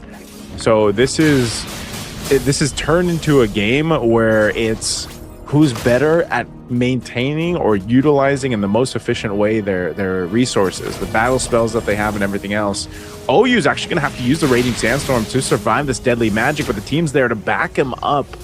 Are they going to engage this? Mystic Gush used again just to go ahead and keep them from going forward. But I think it's just this push and pull. I do feel like Feiyun has lost a little bit of their composure thanks to those previous fights. They are throwing their spells a little bit too quickly. And they have to understand that now that we're in the late game, you gotta be very confident about your ability to actually get that pick off. It doesn't come for free anymore. Milo has died first in two fights sequentially. The first one, okay, big mistake. Second one, really should have learned from that. I don't mind him trying to go for the flank, but he should not have shown himself so far from the rest of his team. Yuki saw the Claude and instantly was like, yup, that's the target. We gotta go right now. Really good call again from the Hari. And another conceal now gonna be thwarted by Bankai with the Thunder form. As Huns just wait the timer out. The next Lord is coming up in 30 seconds. They are currently in control of the map. But Feiyun does still have a way out. This Claude, Milo can basically 1v5 the entire enemy team as long as the setup is there. He just needs to make sure he's not caught out first. I don't think that's too difficult to do. Good item pickups here, though. He's got the Malefic Gun for Milo. Divine Glaive over for Jaeyoon. Bunkai is also going to grab his own Immortality, so these items are going to come to play. Kick already used. Bunkai's in trouble. Big Mystic Gush, though. Kenny is gone. Great team fight. Still meta. Chasing down at Parker, but there's two fights going across the map. Yuki dropping down the Zaman Force. He's going to go ahead and bob and weave through this, but just can't get away from Ding. A great fight from Feiyun Esports. They all stay alive, and they'll take out 3 members of the Huns, which will give them a clear signal to take down this mid turret. Can they end it here? Still meta was pushing down that bottom side. OU, he's got to get Still meta back here. They're going to use the conceal. They're going to push into the base. The kick comes through into the Mystic Gush. Immortality is going to be popped, and the delay. Still meta can't get back to the base. A great job by Parker to delay him, and that might have just been enough time for Feiyun Esports to take game 2. And there we go. That's the victory that Feiyun really needs to make sure that they can keep themselves in the playing for the playoffs. This will at the very least make sure that they're not going to be eliminated right off the bat. The loss there would have guaranteed that they wouldn't make it, but now they have a chance to play for a win here, and that was a good adjustment. There were some throws in the later stages. I think the game could have ended a lot sooner if Milo didn't get caught out twice, but this is why Claude is so strong. Even with that, the scaling from the items alone will allow him to take back over, and I think it was the Huns themselves who were a little bit too desperate to try and get a punish, make something happen there. That's why they lost their Valentina straight away, which reduces their damage output by quite a wide margin. I will say that a large part of what this game came down to, though, was actually that draft. I think that the Huns got a little bit too comfortable after they won with the same opening in game 1, Yeah. and then thought like, okay, we can just pick whatever we want. But there's very strong heroes on the opposite side, and they can punish you if things don't go your way. Yeah, that's the thing I noticed as well. You know, I just feel like maybe the Huns, with especially the way that game 1 went, it's like they didn't change up too much. And I think in a way you kind of, no matter what, if there's a Harley, then like you said, Staffa, there's a reason why that Harley is like purely the guy to go for the meta, especially if you're on your blue side and he's open. Like, you have to play against it. The deadly magic, it doesn't even matter if you get a kill or not, like towards the mid to late game. It's just about getting enough pressure on who you need to get it on. And most of the time that was OU, right? He was dealing with that deadly magic, the Mystic Gush combo.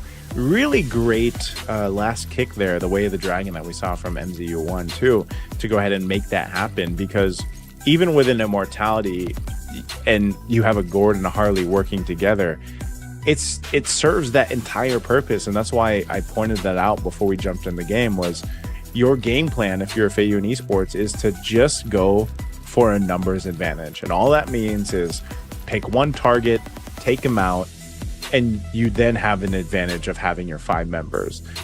This time there was enough chaos in the team fights too from the Huns, just like there was in game 1. But I feel like Feiyun Esports allowed them to respond and react in a way that matched the kind of chaotic nature of the Huns lineup, but also their play style. So that was why I was asking before, like, are we going to see these real-time adjustments? And I think at least for game 2, that's what we saw from Feiyun Esports. I was already a little bit concerned for the side of the Huns just after seeing the first phase of the draft from Feiyun, because you have Harley, Claude, and Phobius, and the Huns decided to pick Harif and Valentina. Now, I will say, Kenny plays a mean Valentina. I really like the skills that he's stealing. He actually got some really good kicks in as well. Not really a spell you see Valentina steal often, but there are still issues with that. You don't have as much lane control, and you can be quite easily dived on since you don't have as much range compared to other mages. And if you are intending to play Harif, I think it is a mistake to let Phobius and Claude through for free, because they limit his ability to play so much. Yeah, the Claude is such a game changer. Like you mentioned, you know, it's just one of those heroes that has potential to create such an impact on a team fight, especially later on when you're item locked in. And, you know, MZU1 getting that MVP here on the Cho, it's one of those things where you're not going to see the Cho pop up a lot for certain teams, or it's very specific, it's very niche for certain teams. And you know, especially the Filipino players out there, again, MZU1 being one of the players from the MDL Philippines at a certain point in time. And he just made this really work in the grand scheme of things with the way that the lineup was supposed to, which also just allowed that timing to happen here for the Claude to get your Trinity, to get that.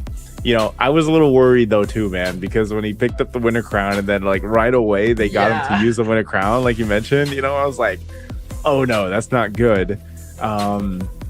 But even after that happened, he made a quick adjustment to it. And I think that even for Parker, man, again, the Harley is just kind of insane, but I feel like this is the first time, since we get to see the first time that Feiyun Esports wins a game here, like that Parker was in his flow. I think he was doing a great job on the Harley. So I think if you're looking to get game 3, if you're the Huns, you have to either either prioritize or just ban away the Harley, because Parker was really locked in on the way that he was moving around the map and able to make things happen. He even did a great job there at the end of stalling out Still Meta so that Still Meta couldn't get back to the base in time.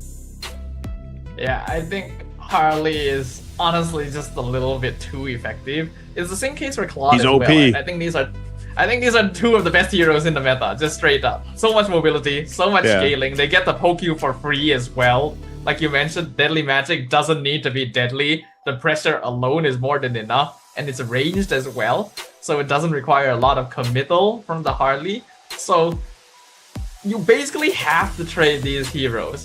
But at the same time, Harley is effective against Claude.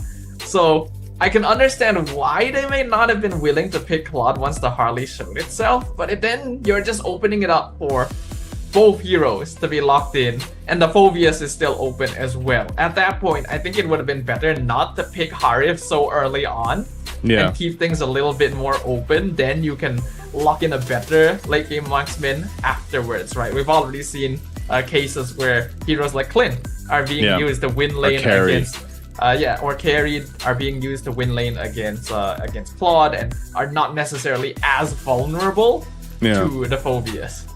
But that's the thing too, like Yuki, his laning was actually pretty good, you know. He was in the lead, and he hit his power spike on the Harith. But I think you mentioned it perfectly. It's the big problem was just the Phoveus, and a lot of times Ding he's throwing himself towards the right targets, and he's just such a distraction. And this was even Ding was trying to do this in the other games that we saw, even in the first match. Like, he was trying to do the same thing, but I think this was almost just one of the situations where Ding was allowed to be able to do what he did because, again, I think it starts in the jungle for these guys. Like, Parker's really got to have a good flow to start with, and I think even in this case, MZU1 on the Cho really helped them to be able to do that.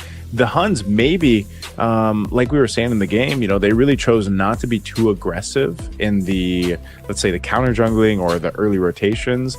And maybe that was enough to give that start that, Feiyun Esports needed. Because that's what I was saying was the main focus, that the early game needs to come through with their jungle and, of course, the roam having that potential to go ahead and set things up smoothly. And look what happens when they're able to do it. Yeah, it got a little shaky, but that's also kind of what we expected from a team that's rather new to the competitive scene of MLBB.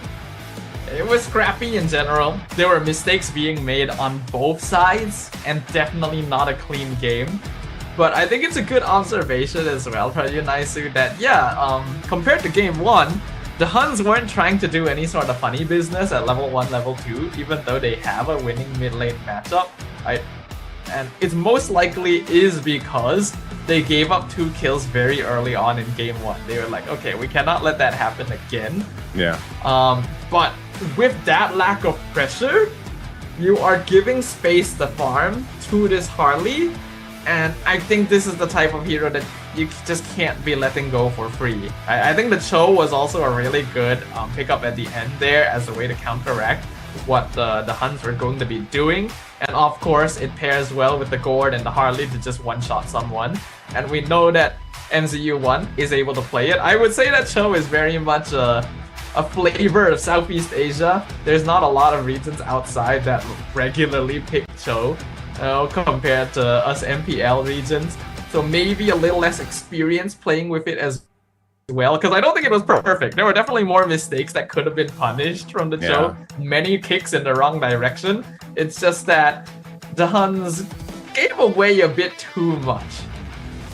Yeah, it's one of those things where you have to argue the fact of how aggressive do you be, especially as a roamer.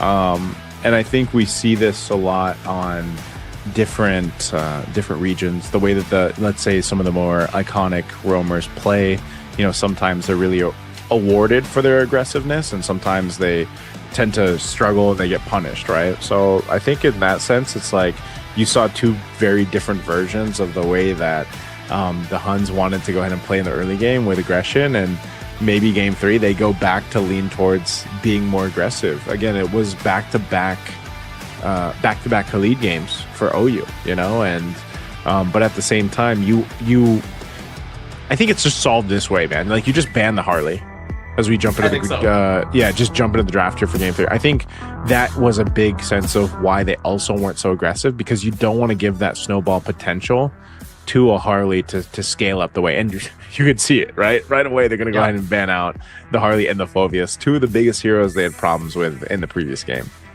It is possible that the Huns were just limit testing a little bit in the previous game. They're like, okay, we won pretty handily game 1. Let's see whether or not we can deal with them, even if we give them a lot of strong heroes. That could have been a possibility. And now that they're in game 3, it's like, okay, no more. Time to actually draft seriously, right? So Harley gone, Phobia's gone, Marcel gone.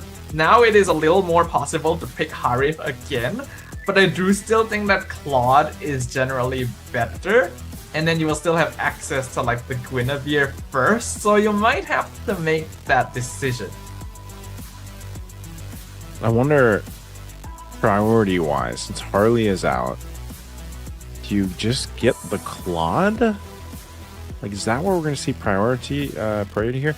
Because Jushin's gone and Harley and Marcel are gone, so now down the list, you might want to just go ahead and grab Claude. But they're going to go Harith, actually, so they're really putting their stock into Yuki to be that guy. I mean, you don't see too many teams that will pick up priority Harith.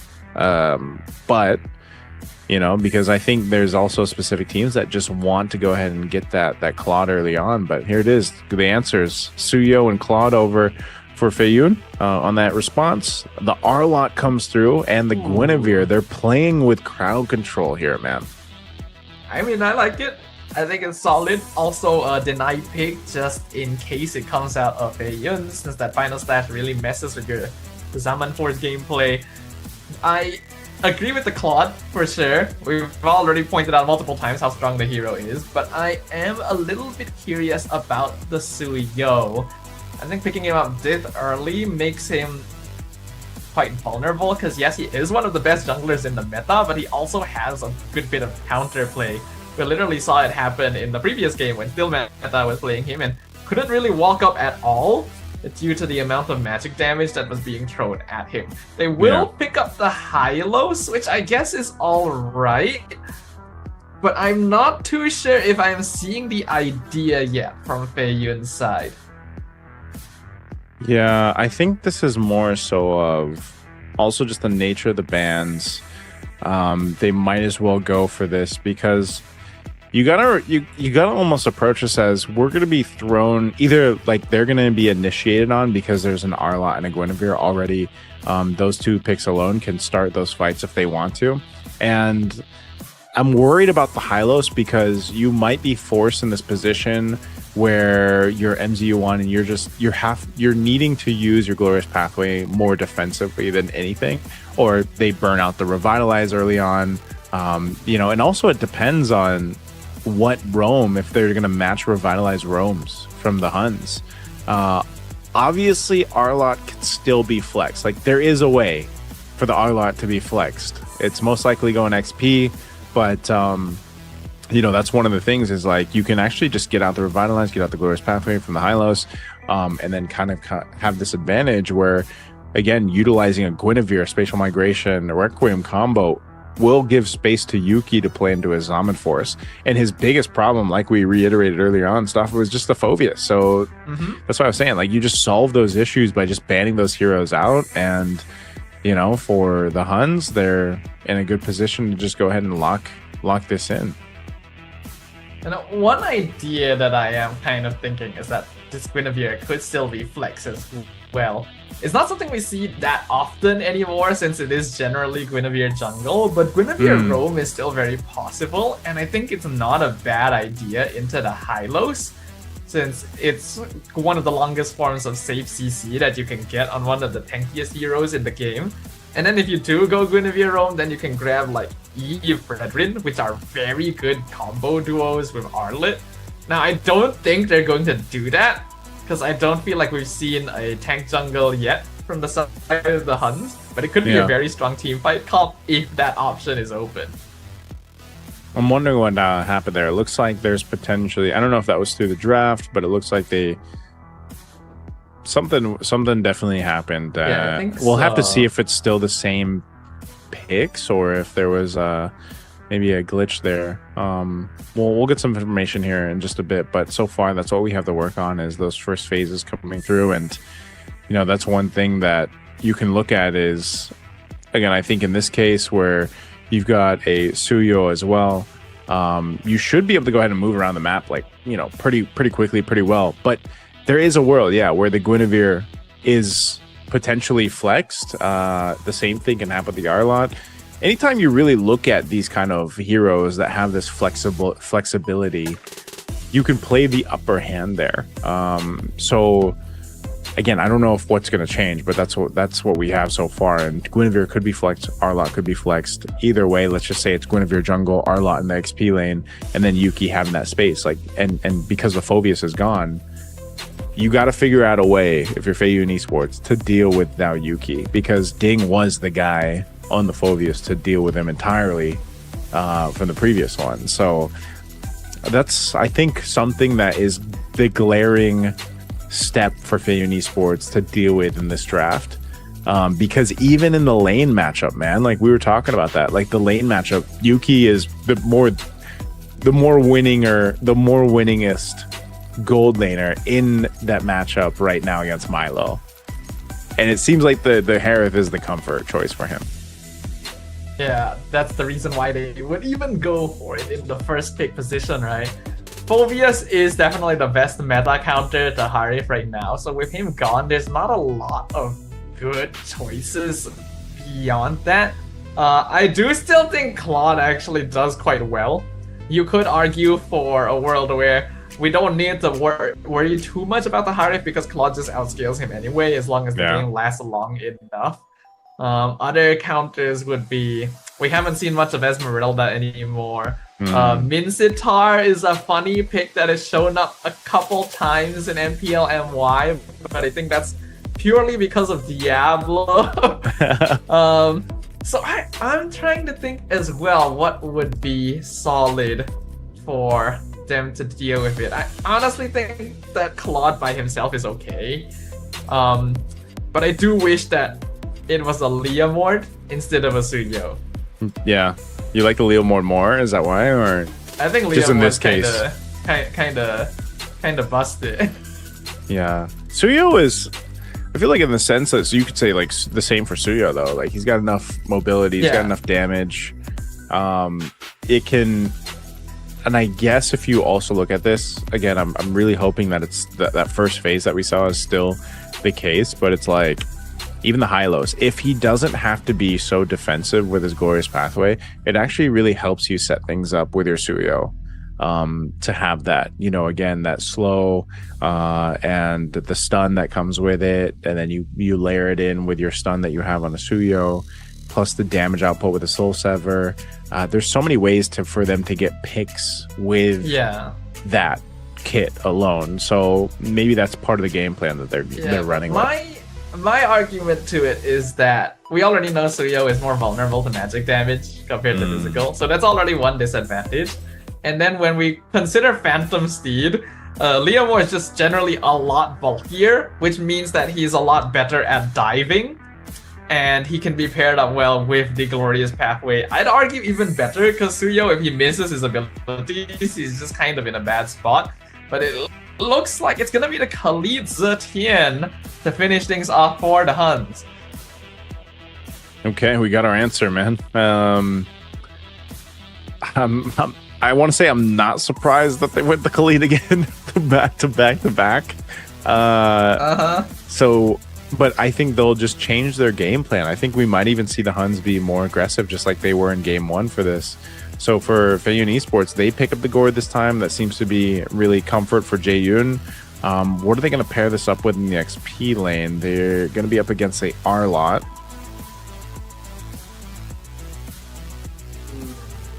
Well, you don't have the Phobius anymore as a direct counter. Suyo is also taken out. You could still go into Alice. Yeah, looks like it is the Alice. So it's not the most perfect answer, I would say. You do have at least some ways of putting pressure onto the backline, right? Maybe throw the Alice into the back, try and disrupt the Harith from using Zaman Force, but I wouldn't really say it's the most optimal answer either. I would actually say that the Huns have a slightly better comp this time around. I really like the Zetian as a way to deal with the Suyo and the Gourd, and then you have a lot of crowd control to play with. That's really interesting too, because you were saying that the Suyo is really susceptible to magic damage. Well, then you know what? You just you get your own magic damage, right? You've got that gourd, and now you got the Alice. There's really good potential for them though to set things up from Feiyun Esports. Usually that is, again, like the responsibility on this one, especially because it's an Alice, is can Ding get the Throne of Ruin setups that he's going to be looking for. You know, I think that's number one. But if for some reason that the Huns are caught into bad positioning around the jungle or to the objective pits, and they get caught by a big Throne of Ruin and then a Mystic Gush, there's some great answers. But I'm also worried for Jaeyoon, man. He's got a ton of crowd control to deal with.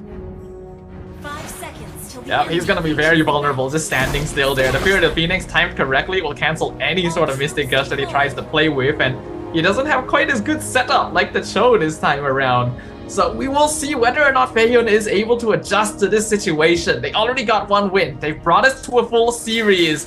They're eager to keep themselves with their playoff chances alive, but you cannot count out the Huns.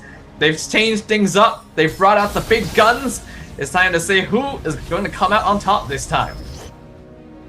Okay, pretty passive in the mid lane, at least this time around. No early poking too much. Kenny does take a little bit of shot there with the projectile, but they're going to fight for this Lith Wander. Usually what we see, but quickly taken care of. The Huns will get that one. And just, I guess it's a little bit different than what we were expecting. You know, the Huns is just going to go ahead and be a little more safe this time around. They want to go ahead and play into potential setup, which is essentially going to happen once OU is level 4, once he has a Raging Sandstorm, or even Still Meta. Still Meta can technically do that with a Guinevere, just utilizing the spatial migration and the stun that they'll have eventually here. So something that they want to do, I guess, just be a little more passive into the first objective. I think it makes more sense this time around for the Huns to be a little passive early on. Yes, they have a Khalid, but they don't really have anyone who's able to follow him easily into invading the enemy jungle. So just use OU as a way to get vision. Make sure you keep an eye on the rotations, and you can play for the first or second turtle timing, because at that point, your heroes will already be capable of fighting, especially Bankai on the Arlet. I'm hoping that we see a little bit more of an impact from the Huns in that EXP lane, because if they can unlock him, it would be very big for their team fighting. Yeah, you can see this focus here in the mid lane as the turtle comes up. It's already going to be started by Parker, though. He's got control of it. The Huns getting into the zone. Fury, the Phoenix, going to be dropped off, and it's Parker to secure the turtle. And they disengage from the fight here. OU, little low here. Spatial migration is the Requiem going to be used. Ding trying to get away, but he already had a great setup to allow FY to secure the objective, but he doesn't escape with his health.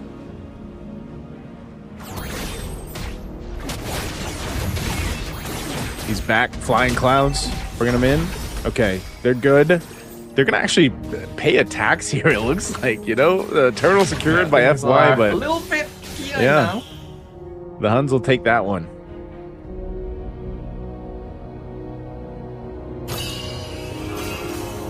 Okay, they're gonna have to fight this one again in the mid lane. I guess they're just gonna poke down.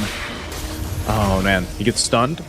MZU1 will go ahead and just gain control of this, and that's something they have to kind of worry about, is actually controlling the space around here. So far so good. Good trades across the board, nothing too crazy. They'll keep an equilibrium, at least in terms of the gold for now, but definitely FY wants to get control of the next turtle, but now you have to respond to the level 4s that are available from the Huns.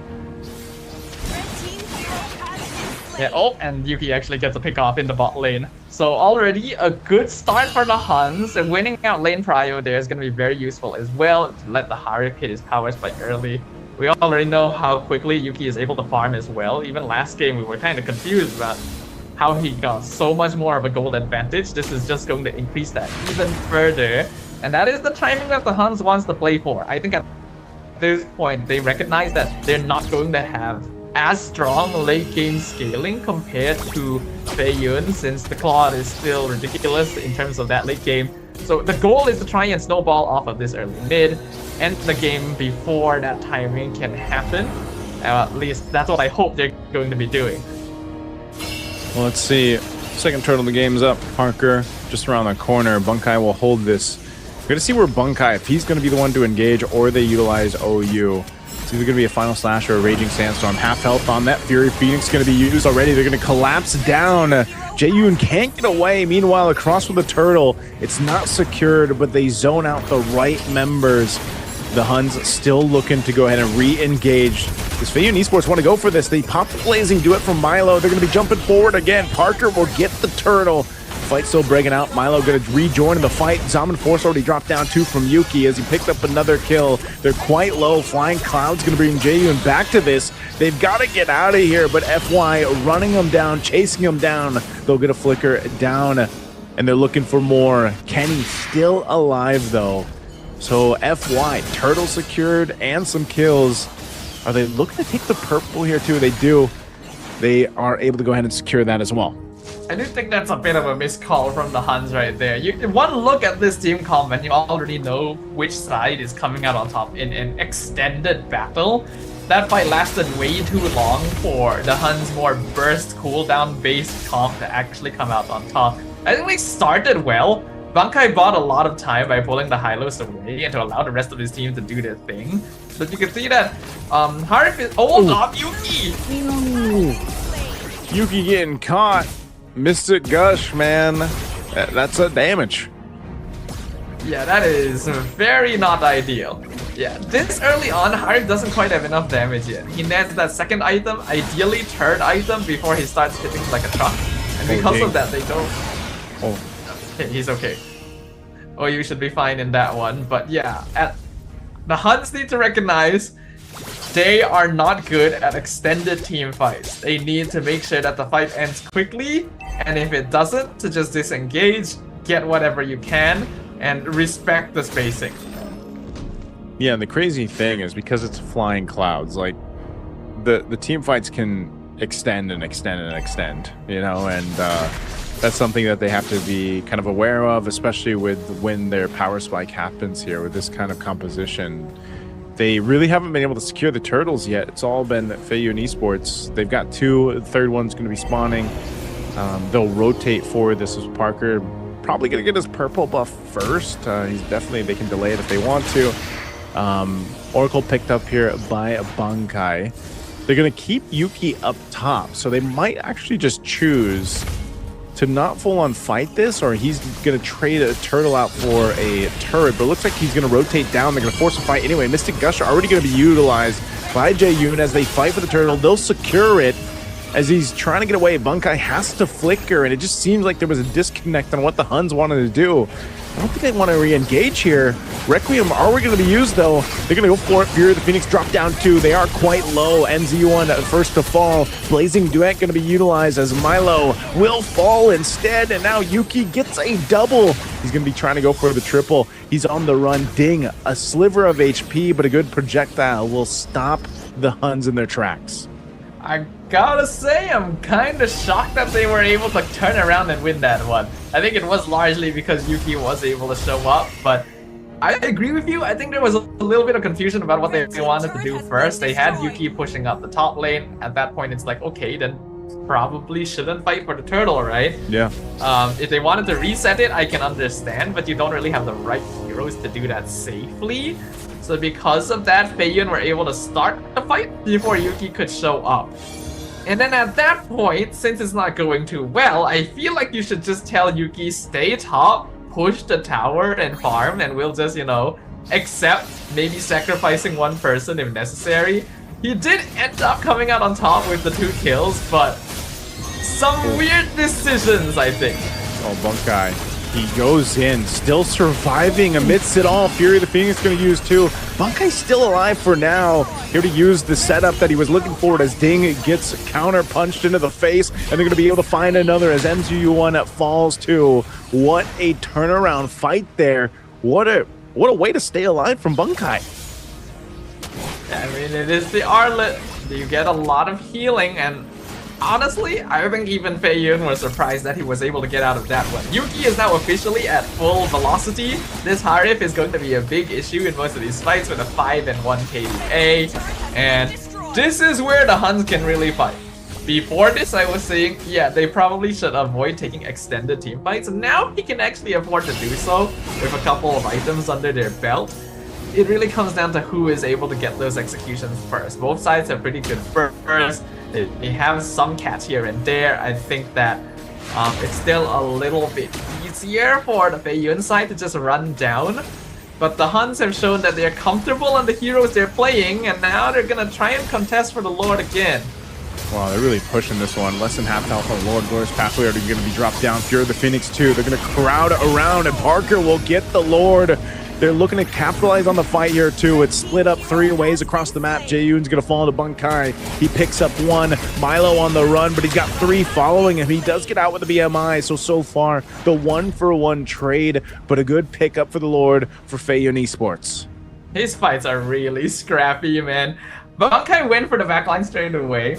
And I think that's a good idea to cancel the Mystic Gust, but it also took him quite a while to actually finish off Jae-yoon, and by then he was basically stranded, so I'm not too sure if that's the most worth it. And you can see now that Claude is still very, very slippery.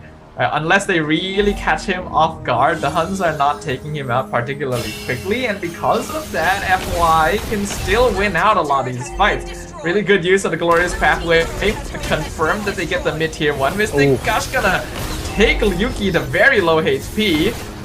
Should be able to defend this still.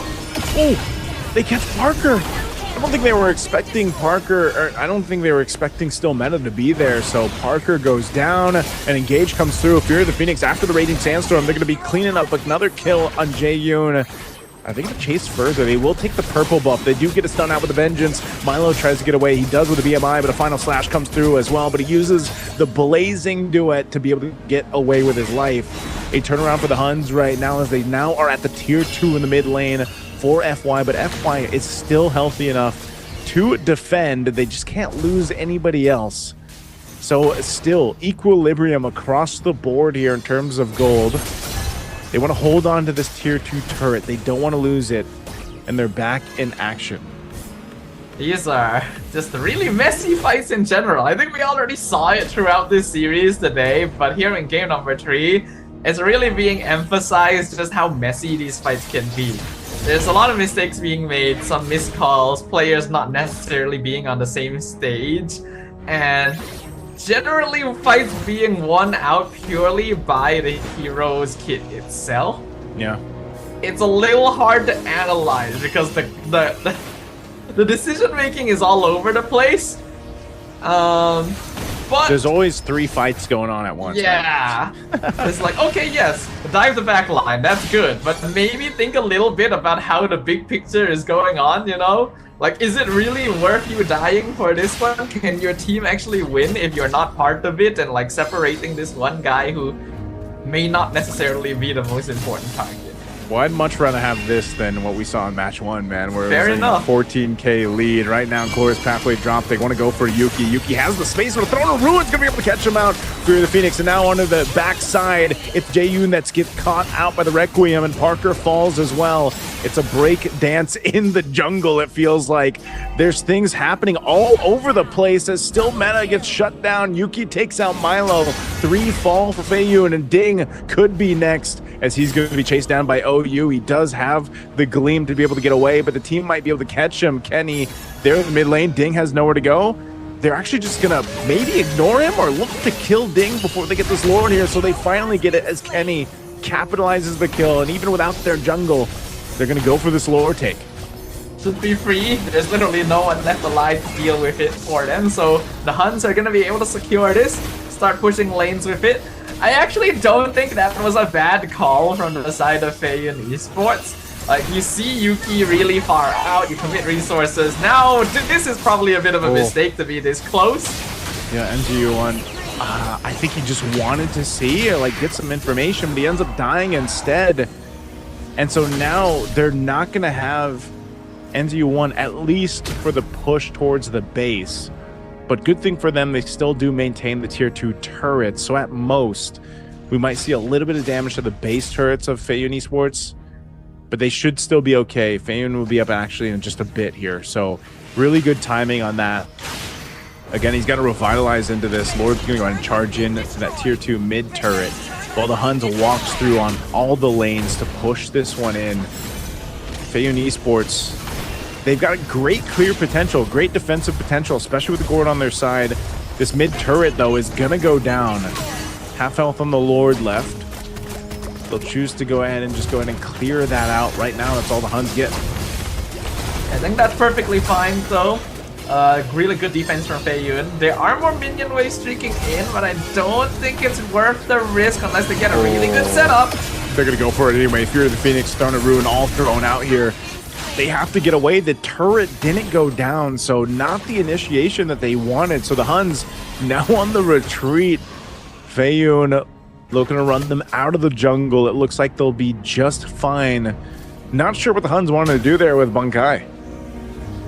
Yeah, I literally said, I don't think it's really worth the risk to try and force this, and they just decide, nah, we're gonna do it anyway. And, well, you get punished for it. The entire enemy team is alive in their base, and now they're fighting in the river for some reason. You're gonna fight anyway. Immortality gonna be proc, still meta, joining the fight. He's looking for Milo. Milo, power the blaze and do it, but Kenny will clean up that kill. Still meta, just, they don't want to let up. Even if they're down, if they have nothing to focus, they're going to focus on each other, trying to go for these kills. OU, sliver of health, heals up with a quicksand guard. The rest of the team towards that base.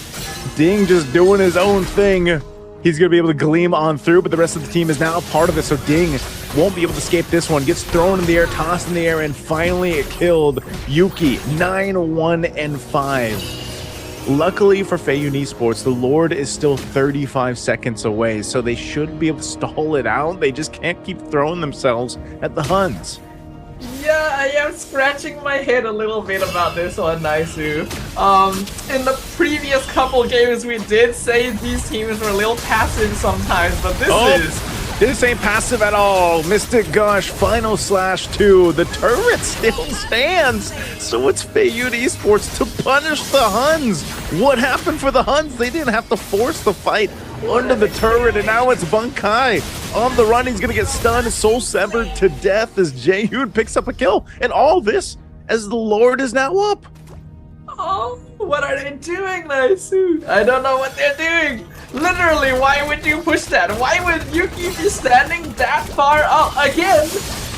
The Lord, the tower's not worth it at that point. The Lord is literally about to spawn. Just get the Lord and you're basically guaranteed 2 towers, but no, you decide you're going to push. For some reason, when the enemy team is still perfectly healthy in their base, when you only have a single minion wave to work with, I am flabbergasted in a not good way. This is what we were saying though, Staffa, about the way, the play style that is so known for the Mongolian teams out there. They love to be scrappy, they love to fight. And even if it means, you know, sometimes that they get bite on the, they shoot themselves in the foot a little bit, you know, that happens. They're gonna have to clear this out. Now they do have good clear potential, but they're hoping that it's not a game-ending mistake to push for that bottom turret. They didn't have to, but they want to just win these team fights. That's what they're looking to do. I mean, Yuki's had a phenomenal game. He's gotten so many kills at this point. He picks up a winner crown, but they've got a Lord to deal with, pushing down this mid wave. MZU1 picks up an Athena's shield. They're ready to go ahead and get into the base. A Fear into the Phoenix drop down. Still meta trying to jump towards Parker. A Throne of Ruin already going to be used too. Mystic Gush to follow through. They're going to try to clear this out. Yuki's still alive. They lost Parker. And now FY on the run. They lose another as it's Milo that goes down. A great trade. Bunkai for 2, but they also take down 2 base turrets of the Huns. Yes, but still Meta was the MVP of that fight for sure. Went into the backline, picked off Parker first, and then actually managed to land the catch on Milo as well. 2 of the most important members of Feiyun taken out by a single man's flank to the backline. I really wish these teams would just maybe check the bushes before they decide to full commit into an enemy team base rush. But it's fine. For now, that resets the network. The Huns have 1 inhibitor, FY have 2, next Lord is up in another 60 seconds, so it's just going to be a little bit of housekeeping. I think now is going to be the downtime that both teams need to reset themselves a little bit. There has been a bit too much fighting. with not necessarily the best setup and just kind of hoping that stuff works out. Yeah. You know, I'm hoping to see a little bit more deliberation when a fight is happening. Yeah, they're gonna need to really lock in on the game IQ here, the game sense for this Lord fight. It just seems like both sides have really just wanted to duke it out and see who comes out, you know, the winner of these fights. You got 20 seconds on this Lord, fighting for the space around it as they want to go for a pick-off before they rotate up. That might just be what they're looking for here. I'm not sure who's going to be able to pull that off better. If it's going to be utilizing the projectile that we see Jaeyoon throwing out, maybe the stun from MZU1. Lord's evolving though. And now you also have immortalities coming to play for this. So Lord spawns, the Huns will be the first to rotate towards it. I will say, basically, all it really comes down to now that we're at the 20-minute mark is which team can pick up the enemy marksman first. If they can do that, they basically just win. Because that's where all the damage is coming from at this point. And there's really no one else that can output the same DPS that Yuki and Milo are doing. I mean, Jaeyoon's damage is pretty good, as you see from the Mystic Gush. There's going to be used. Fury of the Phoenix comes down too. A lot of Winter Crowns used, but Milo is the first to go down. Bunkai from Milo. They're still going to be fighting it out right in the mid lane. Forget the Lord, just win the team fight. They're going for MZU1. His immortality is going to pop. Great usage and zoning out from Still Meta as he's going to be chasing down Parker. Parker picks up an immortality. They're going to be swapping it out, and it's Still Meta that gets punished. Great pickup by Parker. This is what the Suyo does every single time. And now Yuki jumping forward. Ding should be able to gleam away. He pops the Winter Crown first as he picks it up, but he can't get away. Even the immortality won't save him. Picked it up too late. So it's a trade of the 2 for 3. They'll reset and maybe get in position for the Lord, knowing that Still Meta is not up. I gotta say, I'm surprised that fight was as close as it was, considering that Milo went down first. I was very certain that the Huns should have been able to win most of that out, especially with Feiyun deciding to stay and fight for some reason. But that is the issue with the Harif. Once the game gets to a very, very late stage, a single Zaman force may not be enough to burn through tankier heroes, especially like at high load. They're gonna try and work on the Lord. Fear of the Phoenix used. Oh, Parker gonna get blasted here. Immortality won't be enough. He did try to pick up the Winter Crown too, but thank you for the leash, says the Huns. Lord for the taking here. Still Meta not there just yet. They should be able to just go ahead and secure this. That they do. Yuki to get that last hit on the Lord. So good attempt from Feiyun Esports, but Parker gets caught, and now they have to go ahead and get ready for this base defense. Why is no one checking the bush? Why are we not controlling the Lord pit now? So that's what I'm so confused about. It's like, okay, you're trying to blitz the Lord for some reason. You just have your jungler standing in the open, and your rover, your EXP is not like checking angles. He just gets caught like that. All right, sure, they're pushing in. Oh, they're gonna get caught too. Jaeyoon getting caught out. Milo though is up, blazing. Duet's gonna be able to pump out a lot of the damage. Another Fury of the Phoenix gonna be thrown out. Double kill from Milo, but they still have this beefed up Lord to deal with. Immortality pop. Parker back into the fight. He's gonna be jumping in and taking half damage already though. Lord is there. Flying Clouds come through. MZU1 goes down, but no, it's just gonna be clean out, and the Huns will go ahead and win Game 3 and win the series.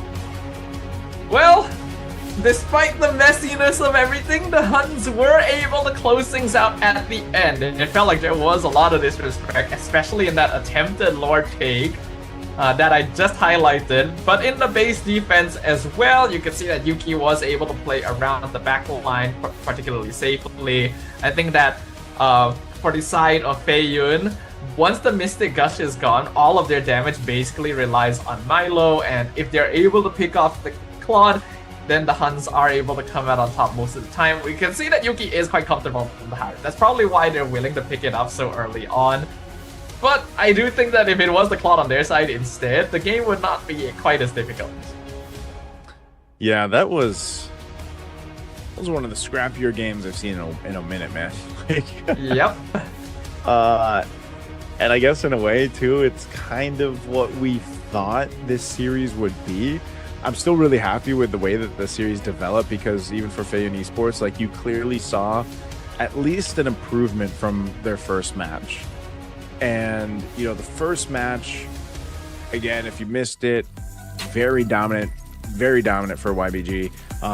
So we'll actually be seeing YBG play against the HUNS.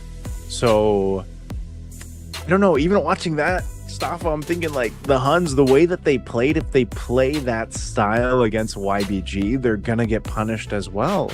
I think so. Because YBG was just very clean with their rotations, their team fighting. Like, the team fighting was on point.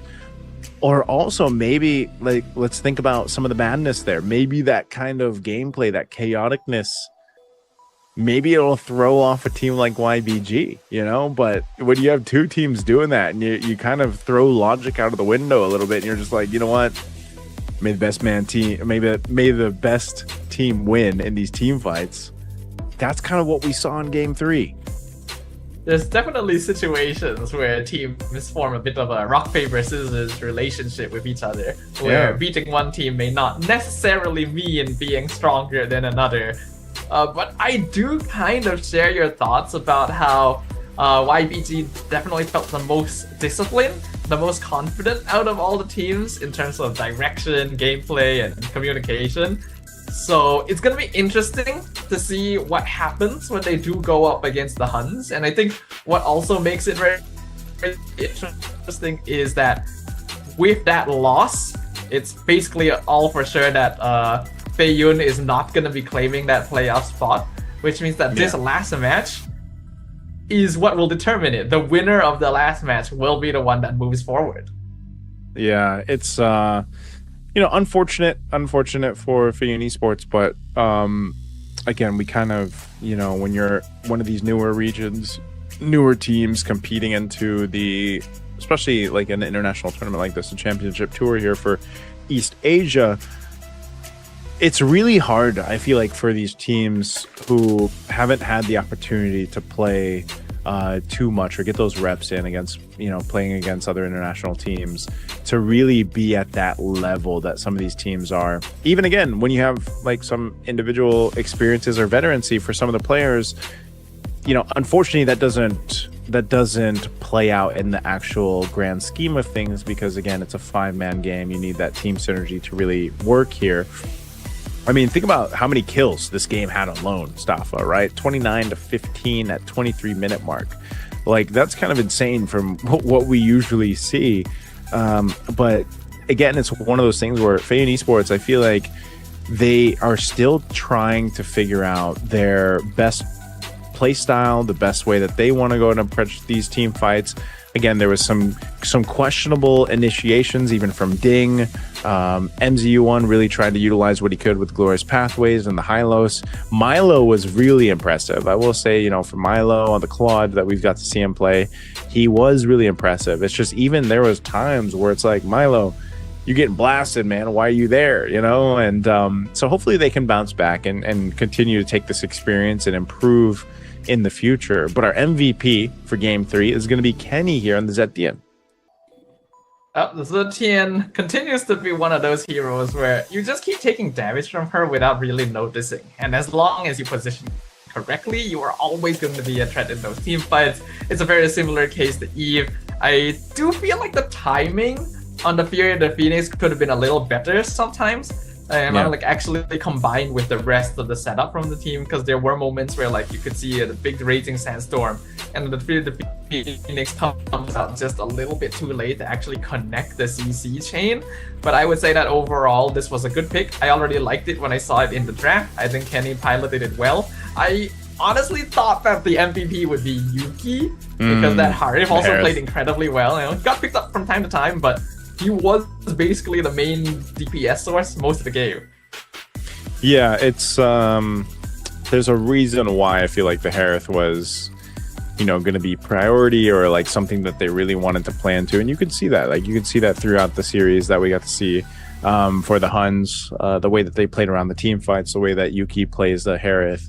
So it's just, again, it's a very distinctive play style from Mongolia, man. And I remember the first time we witnessed it on the international stages, and it was very impressive. And that's why I'm saying there is a chance that that kind of play style can be enough kind of a shake up in what a lot of teams are used to, that it sets them off, you know, like gets them off balance basically. And then next thing you know, they're like losing. And I even going back, you know, that's kind of the first things we saw. I remember saying from Little Gun, like when we saw Little Gun for the first time, you know, these teams that have been rising through their experiences in Mongolia. And you got to remember too, some of the teams, right, that are competing at these international levels and everything else and making their way even, let's say, to the wild cards, some of them don't have coaches, you know, some of them are lucky to boot camp. Again, we got to remember that for us and that are over in Southeast Asia, and we are, you know, we've been seeing these teams with the highest level of support. Not all the teams have that. So definitely in time they will improve. We got an interview over here with Michelle. She's going to be interviewing the HUNS here on their victory. This is still meta. The first game was, I think still meta played. We got English. Well. We got English. Yeah. Oh, so you are not happy about the way you did, right? Okay. 我们的 Still Meta 第一个问题我问到他的是，就是对第一场这个感觉怎么样，手感如何呢？满意自己的表现吗？他说第一场他认为他们没有发挥得很好，就是在他们预期之下的一个发挥，他并没有对今天的第一场对阵 FI 的对决觉得很满意。下个问题想要问到的是，因为其实他们今天的2局，第1局和第3局虽然获胜了，但是前期都有很大的一个劣势，所以当时他的心里在想什么呢？ So what is going through your mind in the game 1 and game 2 and game 3 out of 3 games when you fall behind in the early? We kind of stayed quiet because, of course, we made mistakes during the early game. Before the 2 minutes, before the 2-5. Yep. And we hope to fix it before the games against YPG. OK， 有问到他说，因为其实你们今天的3场对决啊，就是前期劣势都很大嘛，所以你们当时在想什么？他说，其实他们这3场比赛当中呢，前2分钟的决策都有失误，导致他们整个前期都是很大的一个劣势。他们也发现了很多问题，他们希望在对阵 YBG 的比赛的时候可以修改掉这些前期的一些问题。下一个问题想问到，他们队伍对哈里斯这个英雄的优先级非常高，3次都是他们的首选。想问一下，为什么这么喜欢这个英雄？只是因为他是版本英雄吗？ So, like your team had a very high priority of the hero Harriet. What is the reason behind this? Because it's a meta pick. Because your name is still meta, right? Yeah. Of course, Harif is a middle god laner right now, and in Mongolia, most of the gold laners are just unstoppable on Harif.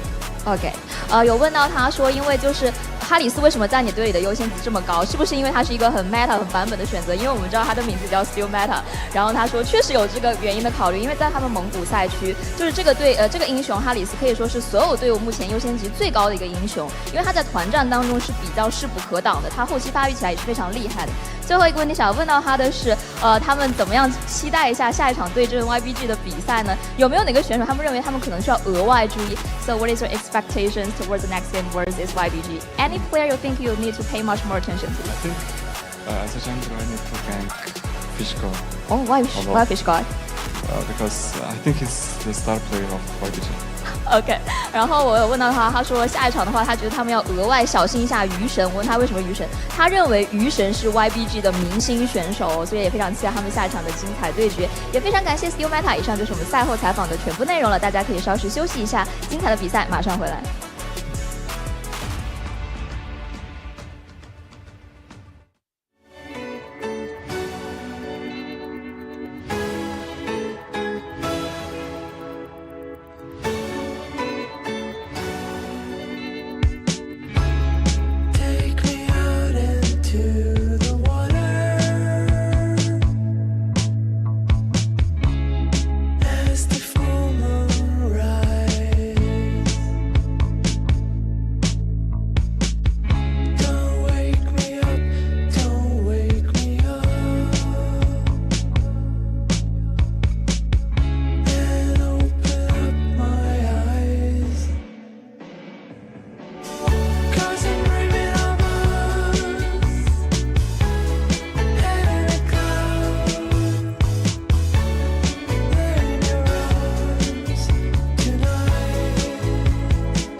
Welcome back after the short break here.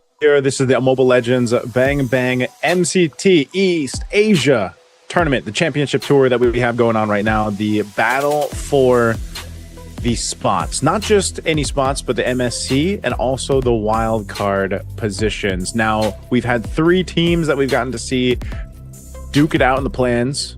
This is today. Tomorrow, they're going to be going to the playoffs, and there's only one team that can make it to the playoffs, and it's either going to be the HUNS from Mongolia or the dominant Yin Bin Gaming, who we got to see, YBG, after the match 1 where it was so dominant. Safa, it's me, Naisu, Stafa, how are we feeling, man? Is this going to be YBG that showed us what was it, back-to-back? I think it was 19-0 and then 18-1, game 1 and 2 that they had in the first match. Yeah, the very first match of the day was definitely a very dominating sort of situation where, yeah, it was very one-sided sweep. Basically no issue at all for Yibin game.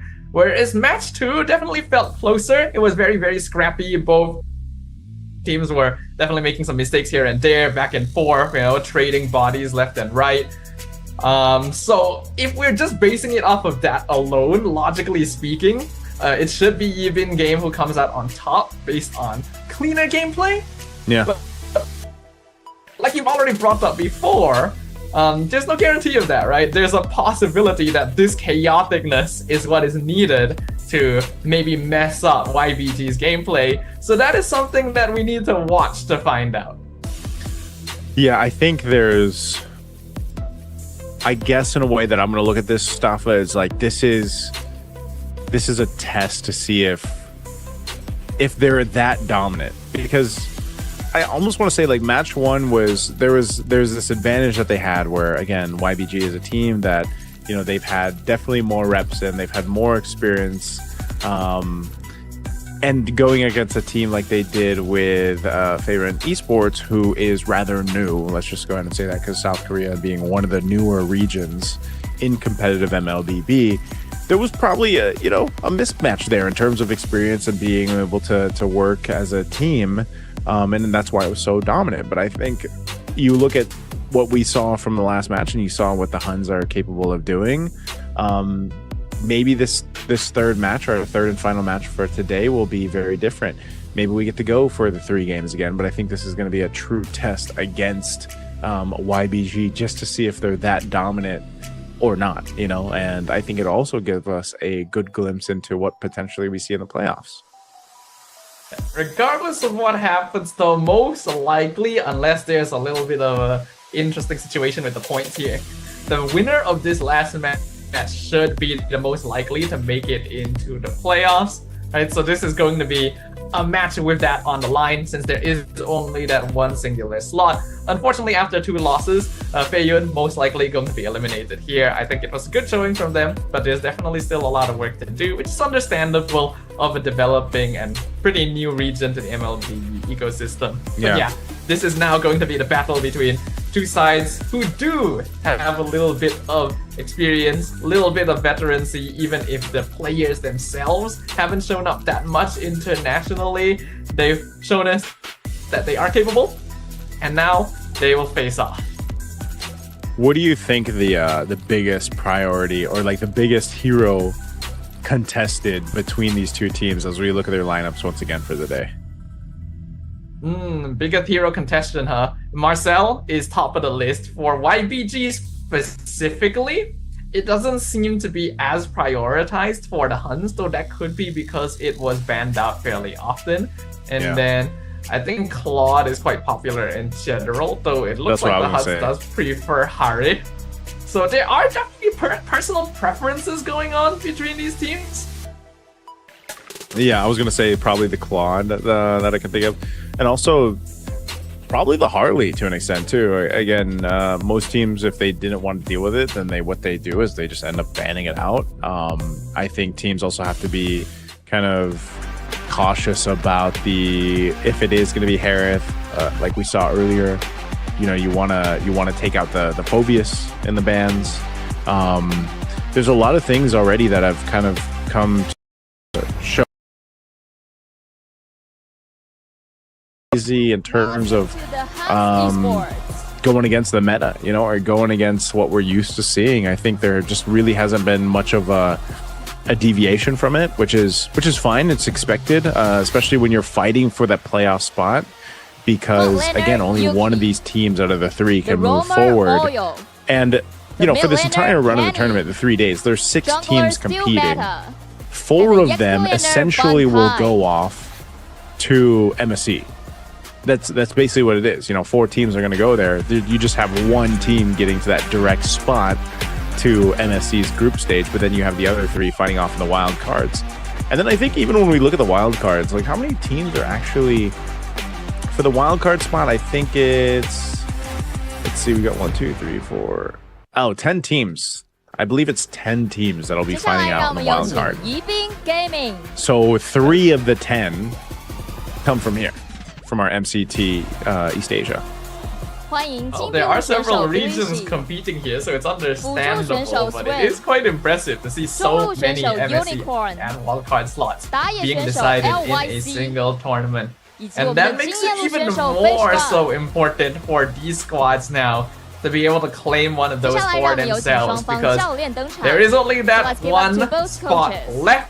The other top 3 teams have already been determined that are guaranteed to at least make it to wild cards. 双方 Now 战队 there's only 就 one 直接 more 来 up for 比拼，双方选 contention. 手前往 The 对 victor 战组 here 比 should 赛 be able to 即刻 walk 开始 home with it, Those feel who get happy ready, about please themselves, do and your also fist bump prepare and to face off take against your their seats. rivals So starting the from casters threw back to you. tomorrow. With the fist bumps now being exchanged on both sides of the stage, we're going to be starting to set up for the draft of game number 1.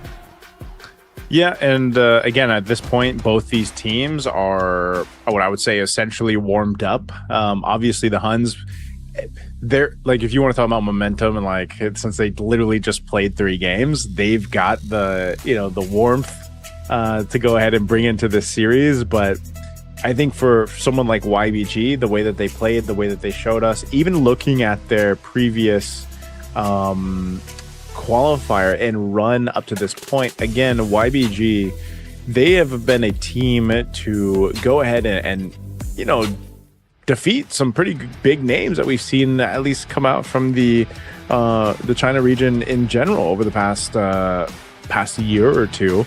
And they are, you know, we're neck and neck in their the China Masters season 2 that they had. They were just behind in terms of like points and everything else. They were behind, you know, teams like DFYG and Guangzhou Gaming, who we'll see play tomorrow.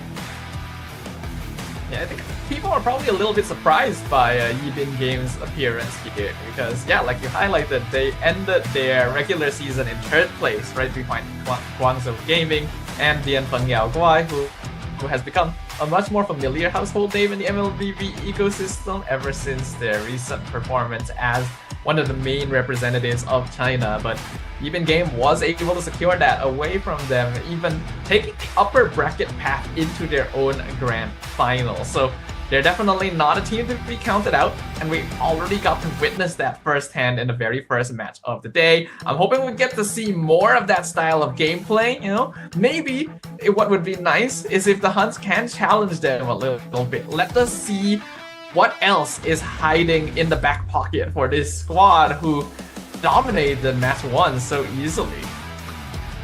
I have a personal wish list for Yibin Game here. Okay. Based on what they've brought out in their qualifier leading to this and how they beat like DFYG and 5, like they played 5 games against DFYG. They played 5 games against Guangzhou Gaming, and then they got swept in the grand final against Guangzhou Gaming. And if you look at the games that they won, Yibin Gaming has they have a couple of interesting picks. Number 1 is the Valier. Like they have a Valier in the option here for the hero pool. They also have a Kaja. They've got a Kaja, which not too many teams do that, man. Like not too many teams will pick a Kaja. But yeah, I think the Valier is the one that really stands out to me. Valier, Kaja. They've got a couple carry games here. So, and we didn't, like, again, the first match I feel like wasn't the best way to gauge just how strong Yibin Game can be, or even their playstyle, because they started off like right out the gates, you know, dominant. I think they had at one point, one of those games was like a almost a 10K lead around the 7-minute mark, 7-8 minute mark, or maybe the 8-minute mark. It was pretty crazy. So I think for me, I really want to see them test the hero pool. Like I want to see the HUNS like really focus in on some of those bans that'll bring that hero pool out from YBG to see, some of the variation in our current meta right now. Yeah, I'm kind of wondering which way it is actually. Is it that they will pull out these weirder hero picks if they are pressured into doing so? Or is it more likely that they'll pull out the weird hero picks if they feel like really chill about the situation and they're like, oh, we can play whoever we would like. Now that you pointed that out, I'm also having a look at some of the heroes that they played during their own tournament, the China Masters. And I also noticed that Carmilla was picked up a couple times, which I think the most interesting thing about it is that it appears to have been a jungle Carmilla as well. Both times that it was played, because it will actually play it during the same game as Kaja against DFYG. That's what I'm saying. Like, when are you gonna see the Carmilla picked up in the jungle? Like I think it's maybe popped up once or twice in the MPL Philippines, but you're not gonna see that often, and that's why I want to see this test of hero pool that we can see. And the HUNS are a team that can actually do that really well. Just with the way that they also play, I think that's one of the biggest things is their ability to kind of be a little chaotic. And again, it just seems like that's one of the cases that really shines from teams from Mongolia. I like to see it, man. I will say, I know during the game itself, sometimes you're sitting there scratching your head like, man, what's going on? But sometimes it's kind of refreshing to see a different approach to the game, I guess is the way we can put it. Because, some regions, especially in the Southeast Asia region, they're so honed in on the way that they play because it's what works. It's what wins world championships and championships everywhere else, But sometimes when you're looking at trying to get qualified to these places, you might need a little bit of that chaos, that madness, to get to the qualifying. And then you can go boot camp and adjust and get really honed in on the meta afterwards. Well, I don't mind a little bit of chaos. I literally started the stream saying, oh, I want to see something different, hero picks meta-wise, but I think that was just a little bit too much for me, It's like, clearly, this is chaotic, but not necessarily in a good way. But I will give props over to the HUNS that even though they make mistakes, even though they give up leads time to time, they're still able to keep their wits about them and push forward for the victory regardless. Like you can tell their mental state is pretty solid. They're willing to recognize that, okay, maybe something went wrong, but we're still gonna play the game we play because that's how we do it. Yeah, that's how you do. And you can see with the bans too, a lot of these targeted bans, Harley's not going to be there, Suyo, the Marcel, the Jushin, the Freya that was brought up in their qualifying round. And you see, I was saying, man, this is going to be one of the heroes that is contested if the Harley's not there. And you mentioned the Marcel. Well, the next one on the list is the Claude. And Bilexi also got an MVP performance on this hero. So he'll take that. I think we'll just naturally see the Harith matchup going favor for Yuki anyway, since that seems to be what he likes. Yeah, so far, we have basically only seen Claude and Harith, and then I think one game of Ranger during match 1, and that's about it. So the gold lane has not been particularly eventful, which is surprising since I feel like there are still a good number of other marksmen that can keep up, like the Carry, like the Moskov, the Clint, that's being played sometimes to get that early game lane control. But looks like the HUNS are going to start things off with the Liam Ward as well as the Hilda, which instantly tells me that they do want to play for that chaotic early game. They want to invade early, and Yibin Games should be able to see this and adapt appropriately. Well, you said you like the Liam Ward, right? So I do think so, yeah. Not playing against it myself, but seeing it. Well, you get the Liam Ward, man. So Liam Ward's gonna come through, and this is, I'm trying to recall, the HUNS we saw in their first match for YBG against Feiyun Esports, like these were two of the heroes that they had, because Parker was playing the Liam Ward and then it was actually Ding that was on the Hilda. you know. So now, in this case, it's like the Huns are going to try their own version of it, and YBG will just kind of protect themselves with the possible pressure from that by taking up a utility. The Baksha was banned out in their first match, remember, and it's been banned out a couple times. So they'll actually be able to secure the Baksha and then get the Khalid here too. Yeah, that's going to be a very solid response coming in from YBG. They know that they're going to try and invade with the Hilda. They know that the Liam is going to be quite strong early on, so going utility jungle is going to be very useful here, just to make sure that they don't get caught out too easily. I believe we did see LYC play the Fredrin both games earlier today, so now we get to see his different hero, so it is still utility. And then the Khalid should be able to match up with the Hilda, help clear wave a little bit faster as well, no matter what mid to end up drafting. Yeah, I'm not surprised there on the last pick for the first phase, right? We just expected Yuki to get his hands on the Harith. Even on his previous games, Yuki, like you mentioned, you thought, you know, he was basically second runner-up for possible MVP from the previous matchup. I think he did great on it. He is a little more on the aggressive side. He's really good at winning the lane from what we've seen, but I think B Lexi also has the potential to just go ahead and, you know, on the Claude, even if he doesn't win the lane, it's going to be fine, because that's what we talk about with Claude so much. It's like his whole purpose is to just get his Trinity items locked in, scale up really good, and then next thing you know, you're getting Blazing Duet, you know, your team, and you have to worry about that. And B Lexi is also one of those players who's a little more conscious, I feel like, or aware of his positioning with the Claude, and that's what makes him so useful and efficient on it, even throughout their qualifier into this. Yeah, I think the gold lane matchup is going to be really, really fun to watch, because both these players seem to be willing to ego challenge a little bit, try to win out that lane and then snowball off of that. But in the same scheme, I also think that the other side lane is going to be really fun, right? Because you got Bankai versus Fish God, both of which seem to be playmaker, aggressive, engage style fighters. And now we got a Yuzong on the HUNS side. So it's going to be a very active game already from what I can see. Expect to see sparks fly even from the first or second turtle timing.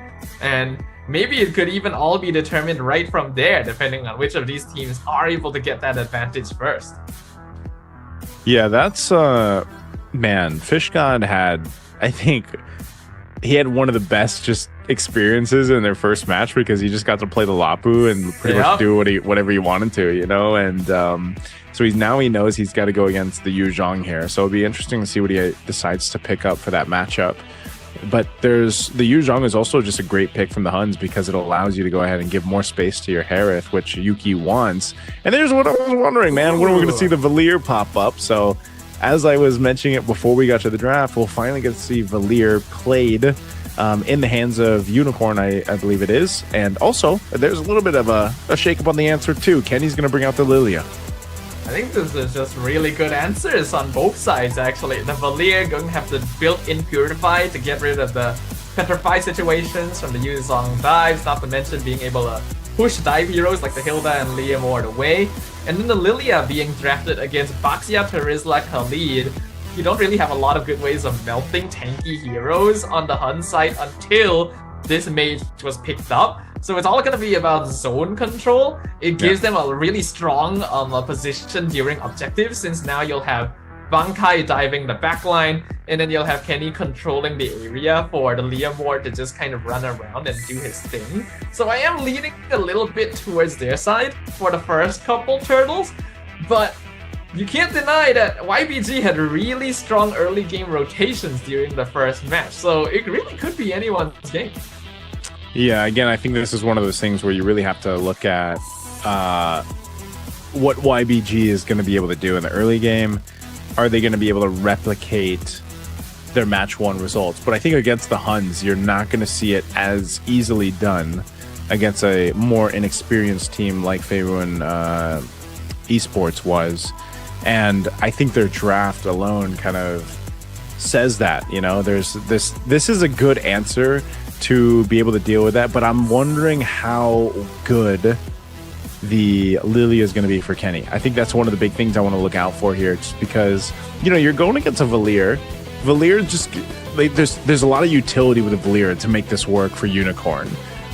Unicorn being one of the players too that brought out the Vexana in their first match, right? That's true. So that worked with Marcel so well. So love to see him here on the Valier. There's a whole lot that can happen here. We're going to jump into our last match of the day. Again, it's a best of 3 here between YBG and the Huns. We'll see which team is going to take the first step to make it into the playoffs. This is going to be an important game to win to get that momentum. Will YBG be able to recreate the same degree of success we saw at the start of the day? Or will the chaos of the Huns wins out like we hypothesized already? We're going to see a trade in the mid lane. Ooh, getting very low on Swim right there. He will be able to survive. Unicorn going to be the only one taking basically no damage in that exchange. Still Meta gonna get stopped in his rotation as well, but they will have prio over the Litho. Oh, this is a very different rotation in the early game, man. Already you can see, you know, this is what I was looking for, that mid-duo kind of brawl in the mid lane. That's usually what we're going to see, especially with the Khalid in favor. But now that you have OU on this Hilda, again, we've seen Hilda at least today in the XP lane, right? But you also are reminded just how much threat and damage there is in the early. Swim should be able to get out. Okay, this is what I'm saying. Like this is what we're used to seeing, even over in Malaysia, man. Like you see this whole lot where potentially sometimes if it's not a first blood, it's at least a battle spell that goes down, and both roamers hold on to their flickers. Yeah, so we see a lot of discipline happening, a lot of respect, but also the willingness to just trade to try and make something happen. During the hold on, here's the collapse, the flank from LYC forces the flicker from OU. It's a good thing he held on to that earlier, or he would have been dead for sure. Turtle's gonna be coming up in another 10 seconds. They weren't able to get a pick off, so that means YBG doesn't have guaranteed control over the hit yet. But they have been able to keep Kenny at level 2 compared to Unicorn, who is about to hit level 4. So I think that itself is going to make a big difference in the exchange. LYC going to be going on still meta, and they set up for the first blood going over Swim. Here comes Black Dragon form. They finish up the Liam over the 3-man! Petrify from Bankai! Picks up 2, sets it up for Kenny. Fish God trying to trade for one more, but the Dragon Tail picks up the double kill for the Yuzong. Oh my god, talk about just value with the Yuzhong pick of the Petrify. Comes in massive. And again, that's the thing, man. When you are at this Yuzhong early game, Petrify, Black Dragon form, it doesn't matter. You're able to do so much damage with the Shy Essence alone too as it stacks up. OU? I think he's dead, yeah. In the collapse. Shield Unity comes in from behind. No flicker since they know they just forced it out earlier. They should have free control over this turtle now since Bankai's ult is gonna be on cooldown as well. So good movements from YBG. I'm surprised OU was in that position, man. Knowing that he didn't have the flicker because of the whole last interaction. I think he was just kind of surprised too. Maybe not expecting LYC to come through with the Shield Unity, but that's what happens, you know, when a Baksha is in play. Again, too, taking in consideration that we're on a dangerous grass map, this is something that OU can play into. It's just, again, you don't want to be in your position where you're playing this Hilda and you're a little too aggressive, because at least in this case, you know, for the Khalid, you've got a flicker plus your Raging Sandstorm to kind of get out of danger, whereas a Hilda, you're just kind of running, right? And you sort of have to use your flicker if you want to get out of the danger zone. Yuki dropping the Zombie Force. Okay, he's going to be fine. It's like they're not going to try and fight that one. They already see the Huns rotating up. But you are right. Hilda is definitely a lot more all-in compared to Khalid. And while both of them do rely a little bit on regen to keep themselves alive, it's a lot easier for Khalid to do so. Looks like Fish God's having a bit of difficulty in the lane. Actually goes down. It's killing spree for Bankai. We're kind of starting to see now why previously this Yuzong was banned against the Huns. Every single game seems to be a pocket strap for them. Yeah, I remember, if I recall correctly, seeing Bankai play this even in their time in the last international, for a lot of people that saw him play over in M7. But this is definitely a great start for him, being able to go ahead and have a 3-0 on the Yuzhong. And this will actually just allow them to have so much space. And this is what I was saying about playing with Yuki. OU, he has flicker. Is this really worth it. They're gonna commit Raging Sandstorm, but no, he just walks into a bush, gets the shield back, and now you don't have the Khalid ult for next turtle. Fish God is gonna be basically stuck in lane. There's already a full level lead between him and the Yu Zhong, thanks to that 3-0. Petrify gonna be available in another 10 seconds or so. Swim trying to disrupt, but I don't think you should do that against a trio. Oh, Yu Zhong is gonna pop the Black Dragons from Still Meta, secures the turtle, and now Bankai looking for a kill. He's not even gonna settle for Unicorn. He knows he's already dead. He goes in, two-man Petrify into the knockup, perfectly done under the tower. It's a double and a mega kill for Bankai. My God, I think this is what I was talking about, man. The chaos the Huns bring. Summon Force. They're trying to fight. Bilexi doesn't quite have enough damage yet. He's gonna get caught on the BMI. He probably shouldn't have taken it back. They were waiting for him.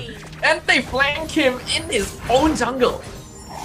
As I was gonna say, man, I think it's that chaos that the Huns play and that is so attributed to the Mongolian way of playing MLBB that is throwing YBG off balance. And it was just a phenomenal start from Bankai, man. 5-0-2. Even with, like, I mean, he's so quick to build up. Look at the gap between the XP. 4.1k gold. He's you know, 1,400 essentially up against Fish God. And I was talking about how Fish God had the time of his life in their first matchup. Well, you put him up against Bankai, especially on a signature hero.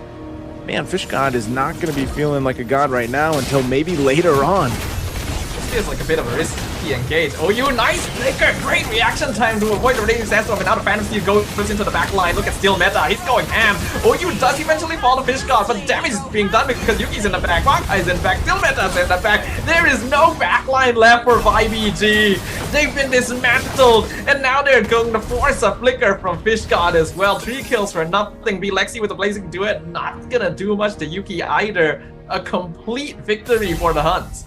Man, I love MCT EA, man. There's flights everywhere on the map so far throughout the day. Every single time we've been in a game, it's, you know, not just one fight breaking out, it's somewhere else too. Even the gold laners going to one-on-one. This third turtle of the game is going to be up. The Huns have control of it. They should be able to go ahead and just cap this out. It's YBG on the back foot, and they're just trying to gain control of their own buffs and resources in the jungle as they want to go ahead and secure this purple buff for LYC as he picks it up. So he'll trade that out for Turtle.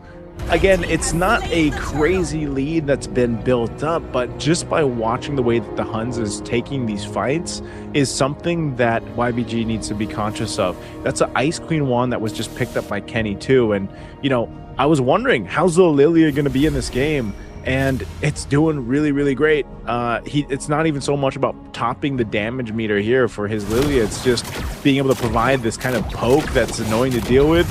And even now having that slow built into this. I mean, look at the poke that Kenny can do. Yeah, Lilia is honestly a really great answer to this game because most of the front line on YBG is very all-in commit. They pop their abilities and they're basically stuck in the fight and they have to out-sustain their opponent, which is exactly where Lilia wants to be and exactly where Yu Zhong wants to be as well. The Huns have perfectly drafted heroes to deal with this sort of situation, and you can see how much pressure that's applying. YBG can basically do nothing about it because anytime someone walks up, they're already in threat of being petrified, or the gloom stacks being set up by Kenny are denying any avenue of entry. It is 8 minutes, nearly 9 minutes in. We're looking at about a 5k lead, which is not terrible. We've seen bigger, but it is still fairly notable. Oh, hold on. They found Swim. He has the flicker. Yeah, another resource used. Yeah, resource used. And it's just a great showcase from the Huns. In a way, it's very different. Like, I feel like they're even more disciplined in this game than what we saw in game 3 of the last match. They are taking their fights better. They're utilizing even the ultimates that they have. Again, the Black Dragon form, sometimes, even if they don't fully commit to it, it's just more of a zoning tool. And it's working out really, really well from Bankai to give space to the team. Meanwhile, like I said, Yuki's able to go ahead and farm up, get to where he needs to be. I think Bilexi, you know, this Claude he's done really well on, but it's going to take him a little bit longer to get online here. Lord is now up, and this should be just a clear take for the Huns. YBG might just make the smart choice, just go ahead, give it up. Let's go ahead and defend on our base, and it seems like that's exactly what's going to happen here, as they need still, I would say, a good 4 or 5 minutes. They need to be able to go ahead and get a the Trinity locked in for Lexi on the quad, but also a little more durability on their front line to catch up here and withstand that damage that's being thrown at them. One of the great things I will say though, Staffa, is the Unicorn has this Valier, so even if there's, for example, like a forced initiation coming through, at least you can go ahead and use a torrent, push them back a bit.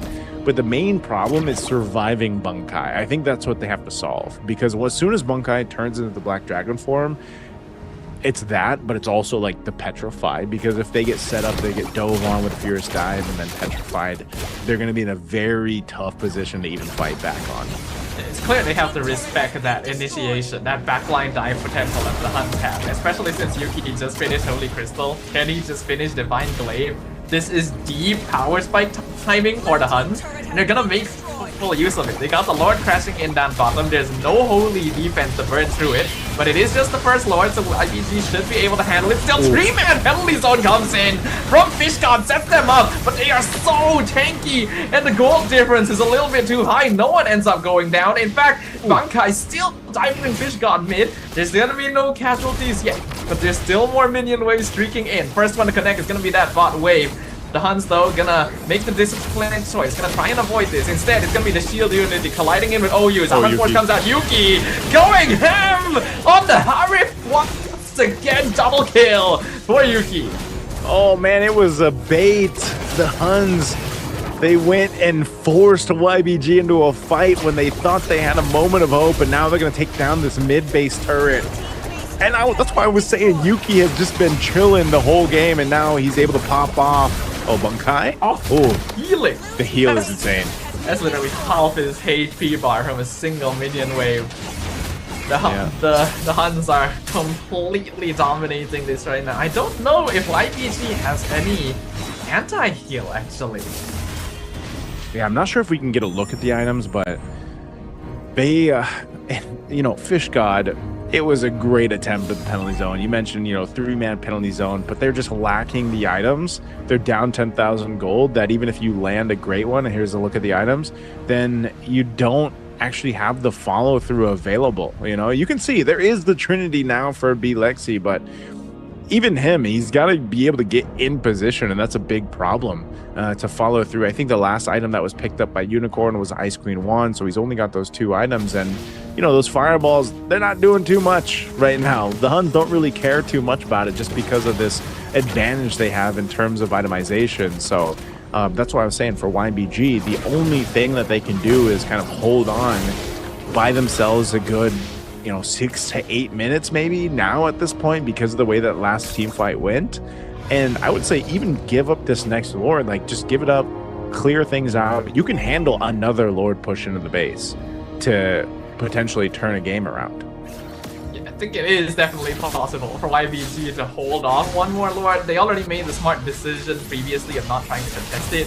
This time they won't really even have a choice, because OU is just going to be standing there to prevent any sort of ingress into their jungle.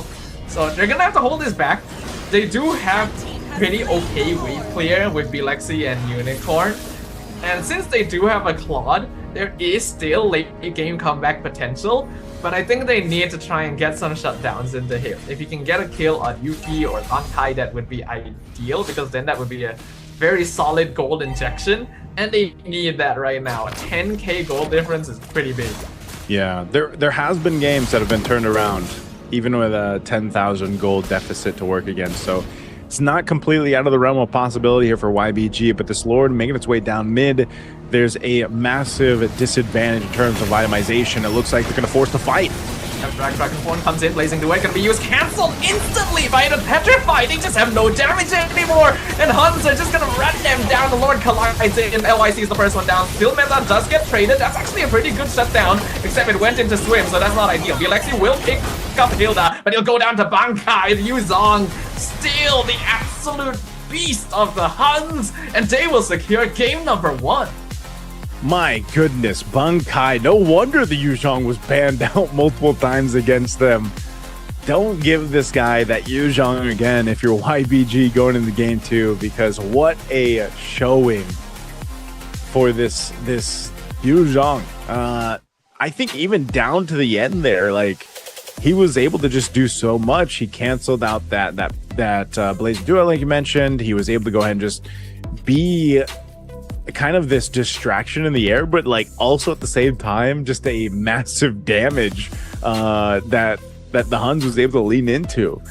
And when you're an XP laner, you're think about it, you're a Terizla across from him, and you're Fish God. You're like looking up, being like, man, I wish I could be you, because he's in this position where Fish God, and granted, like I said, Fish God really did attempt to get back into the game, but he was kind of behind. And even at that point, even if he caught up and had some good penalty zones, again, it didn't really matter because his team couldn't follow through on those setups.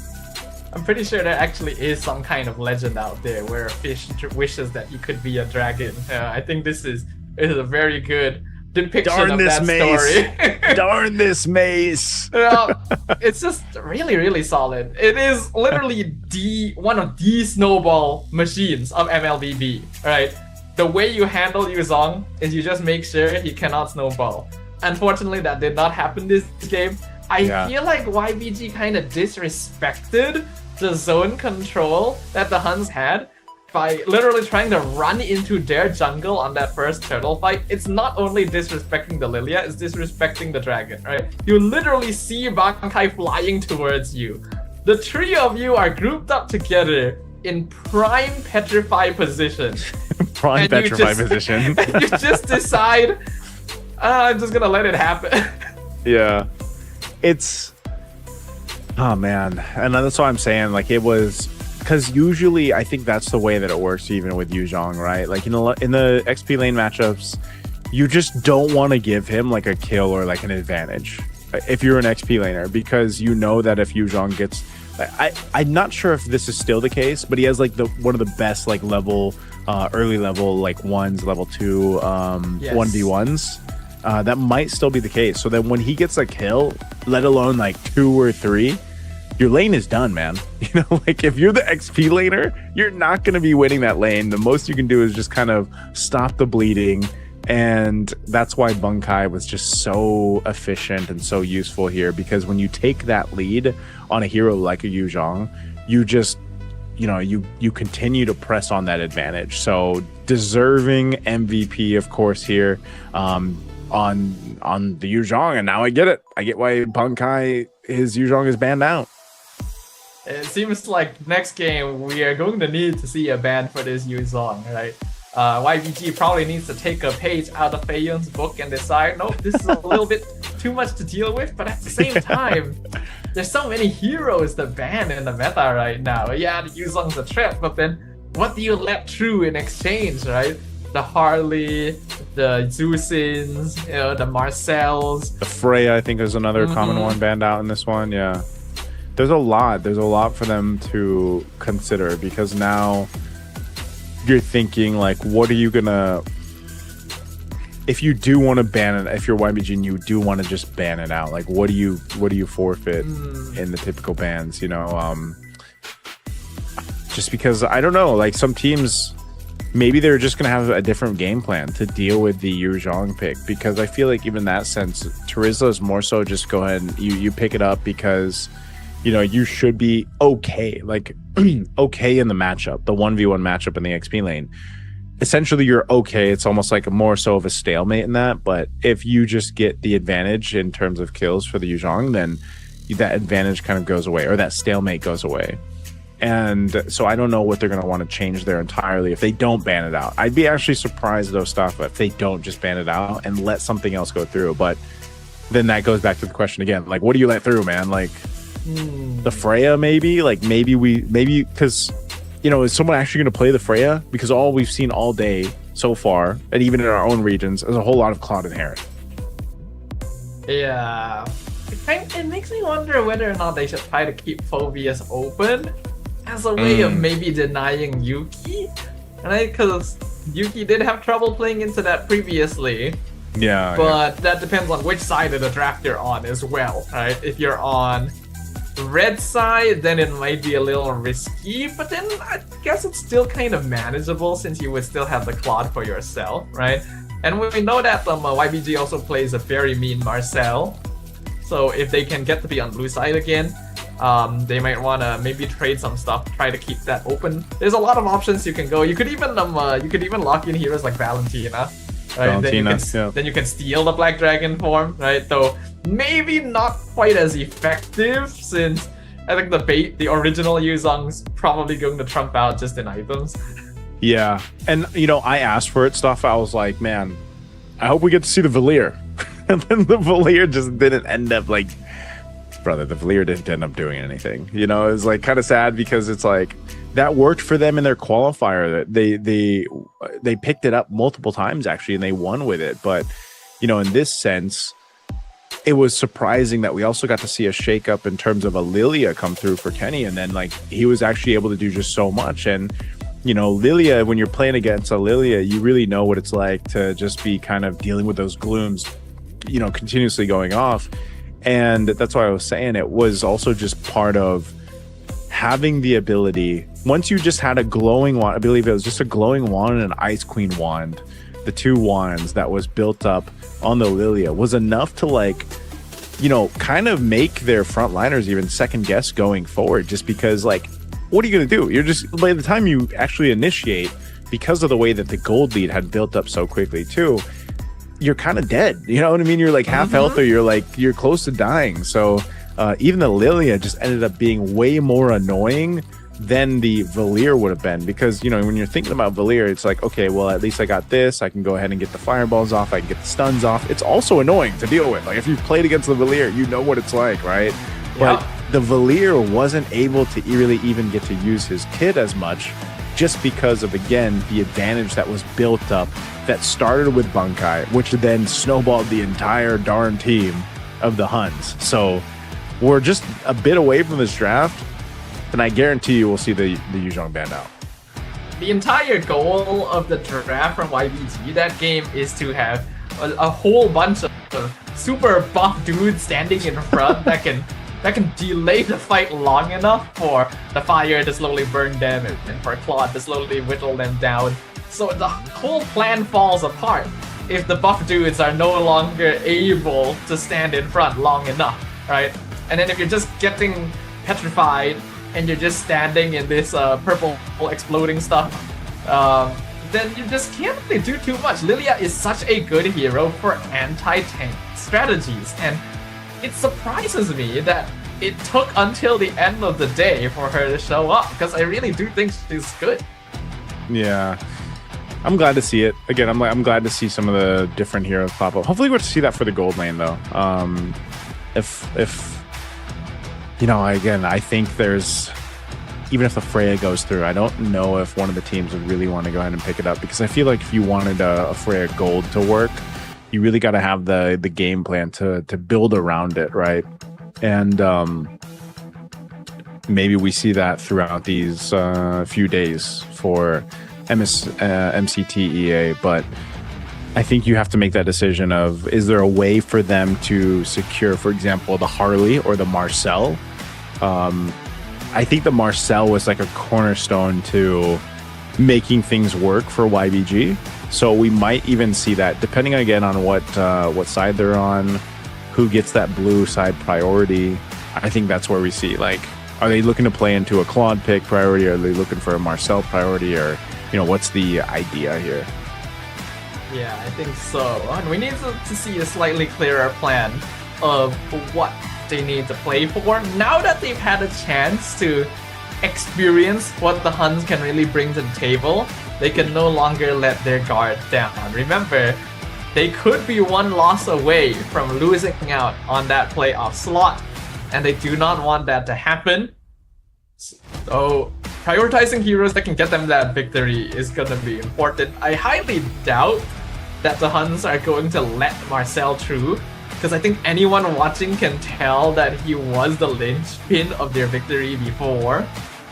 But beyond that, maybe other heroes could be possible. You say that the Freya gold isn't being played as much anymore, which I agree with, I actually feel like we're seeing a bit more Freya in the EXP. At least for me in MPL/MY, anytime Freya shows up, it's more of an EXP laner compared to when she was the gold lane menace. Yeah. So maybe that's an option, but then Phobius is always going to be something you worry about as well. So you gotta be very smart with those first couple bans. Yeah, I think that's why we see, you know, even at this point, again, you got to remember what's on the line here for these teams. One of these two teams, either the HUNS or YBG, will be going forward to the playoffs tomorrow to compete with the teams that are waiting for them over from the Mythic group. And that will, you know, consist of multiple teams fighting out for those spots into the MSC, not just a direct spot, but also 3 wildcard spots. So obviously, that's what's at stake here. So YBG or the HUNS, you know, want to be one of those teams to get to that point. They need the win here. Maybe we are fortunate enough to get 3 games through, but you can see that Yuzhong going to be banned out the last one for the first phase. This is what we were expecting. Marcel on the other side. This is probably what? Claude? Yep, Claude. Yep. Makes sense to me. Should be a Harif response straight away from the HUNS. Wouldn't be too surprised. Leo Mordharith. Could be. Leomord Harif is pretty good. Then YBG responds with Guinevere. You know. I think that what is interesting is that the teams are on the same side as before, right? Because if I'm not wrong, YBG was blue side, HUNS was red side for game 1. So it looks like they have agreed upon having these particular sides for themselves. Having that red 5 is pretty crucial. That's where the Lilia came out previously for the HUNS, and it was such a good solution to everything. The HUNS also don't actually need to pick Harif straight away, since there's no risk of it being stolen anymore. They can save it for 3, and that is exactly what they will do with the Leomord and Hilda. Okay, Leomord Hilda. I'm wondering too, because we don't actually get to see until we load into the game what map we're going on, because the last one was Dangerous Grass.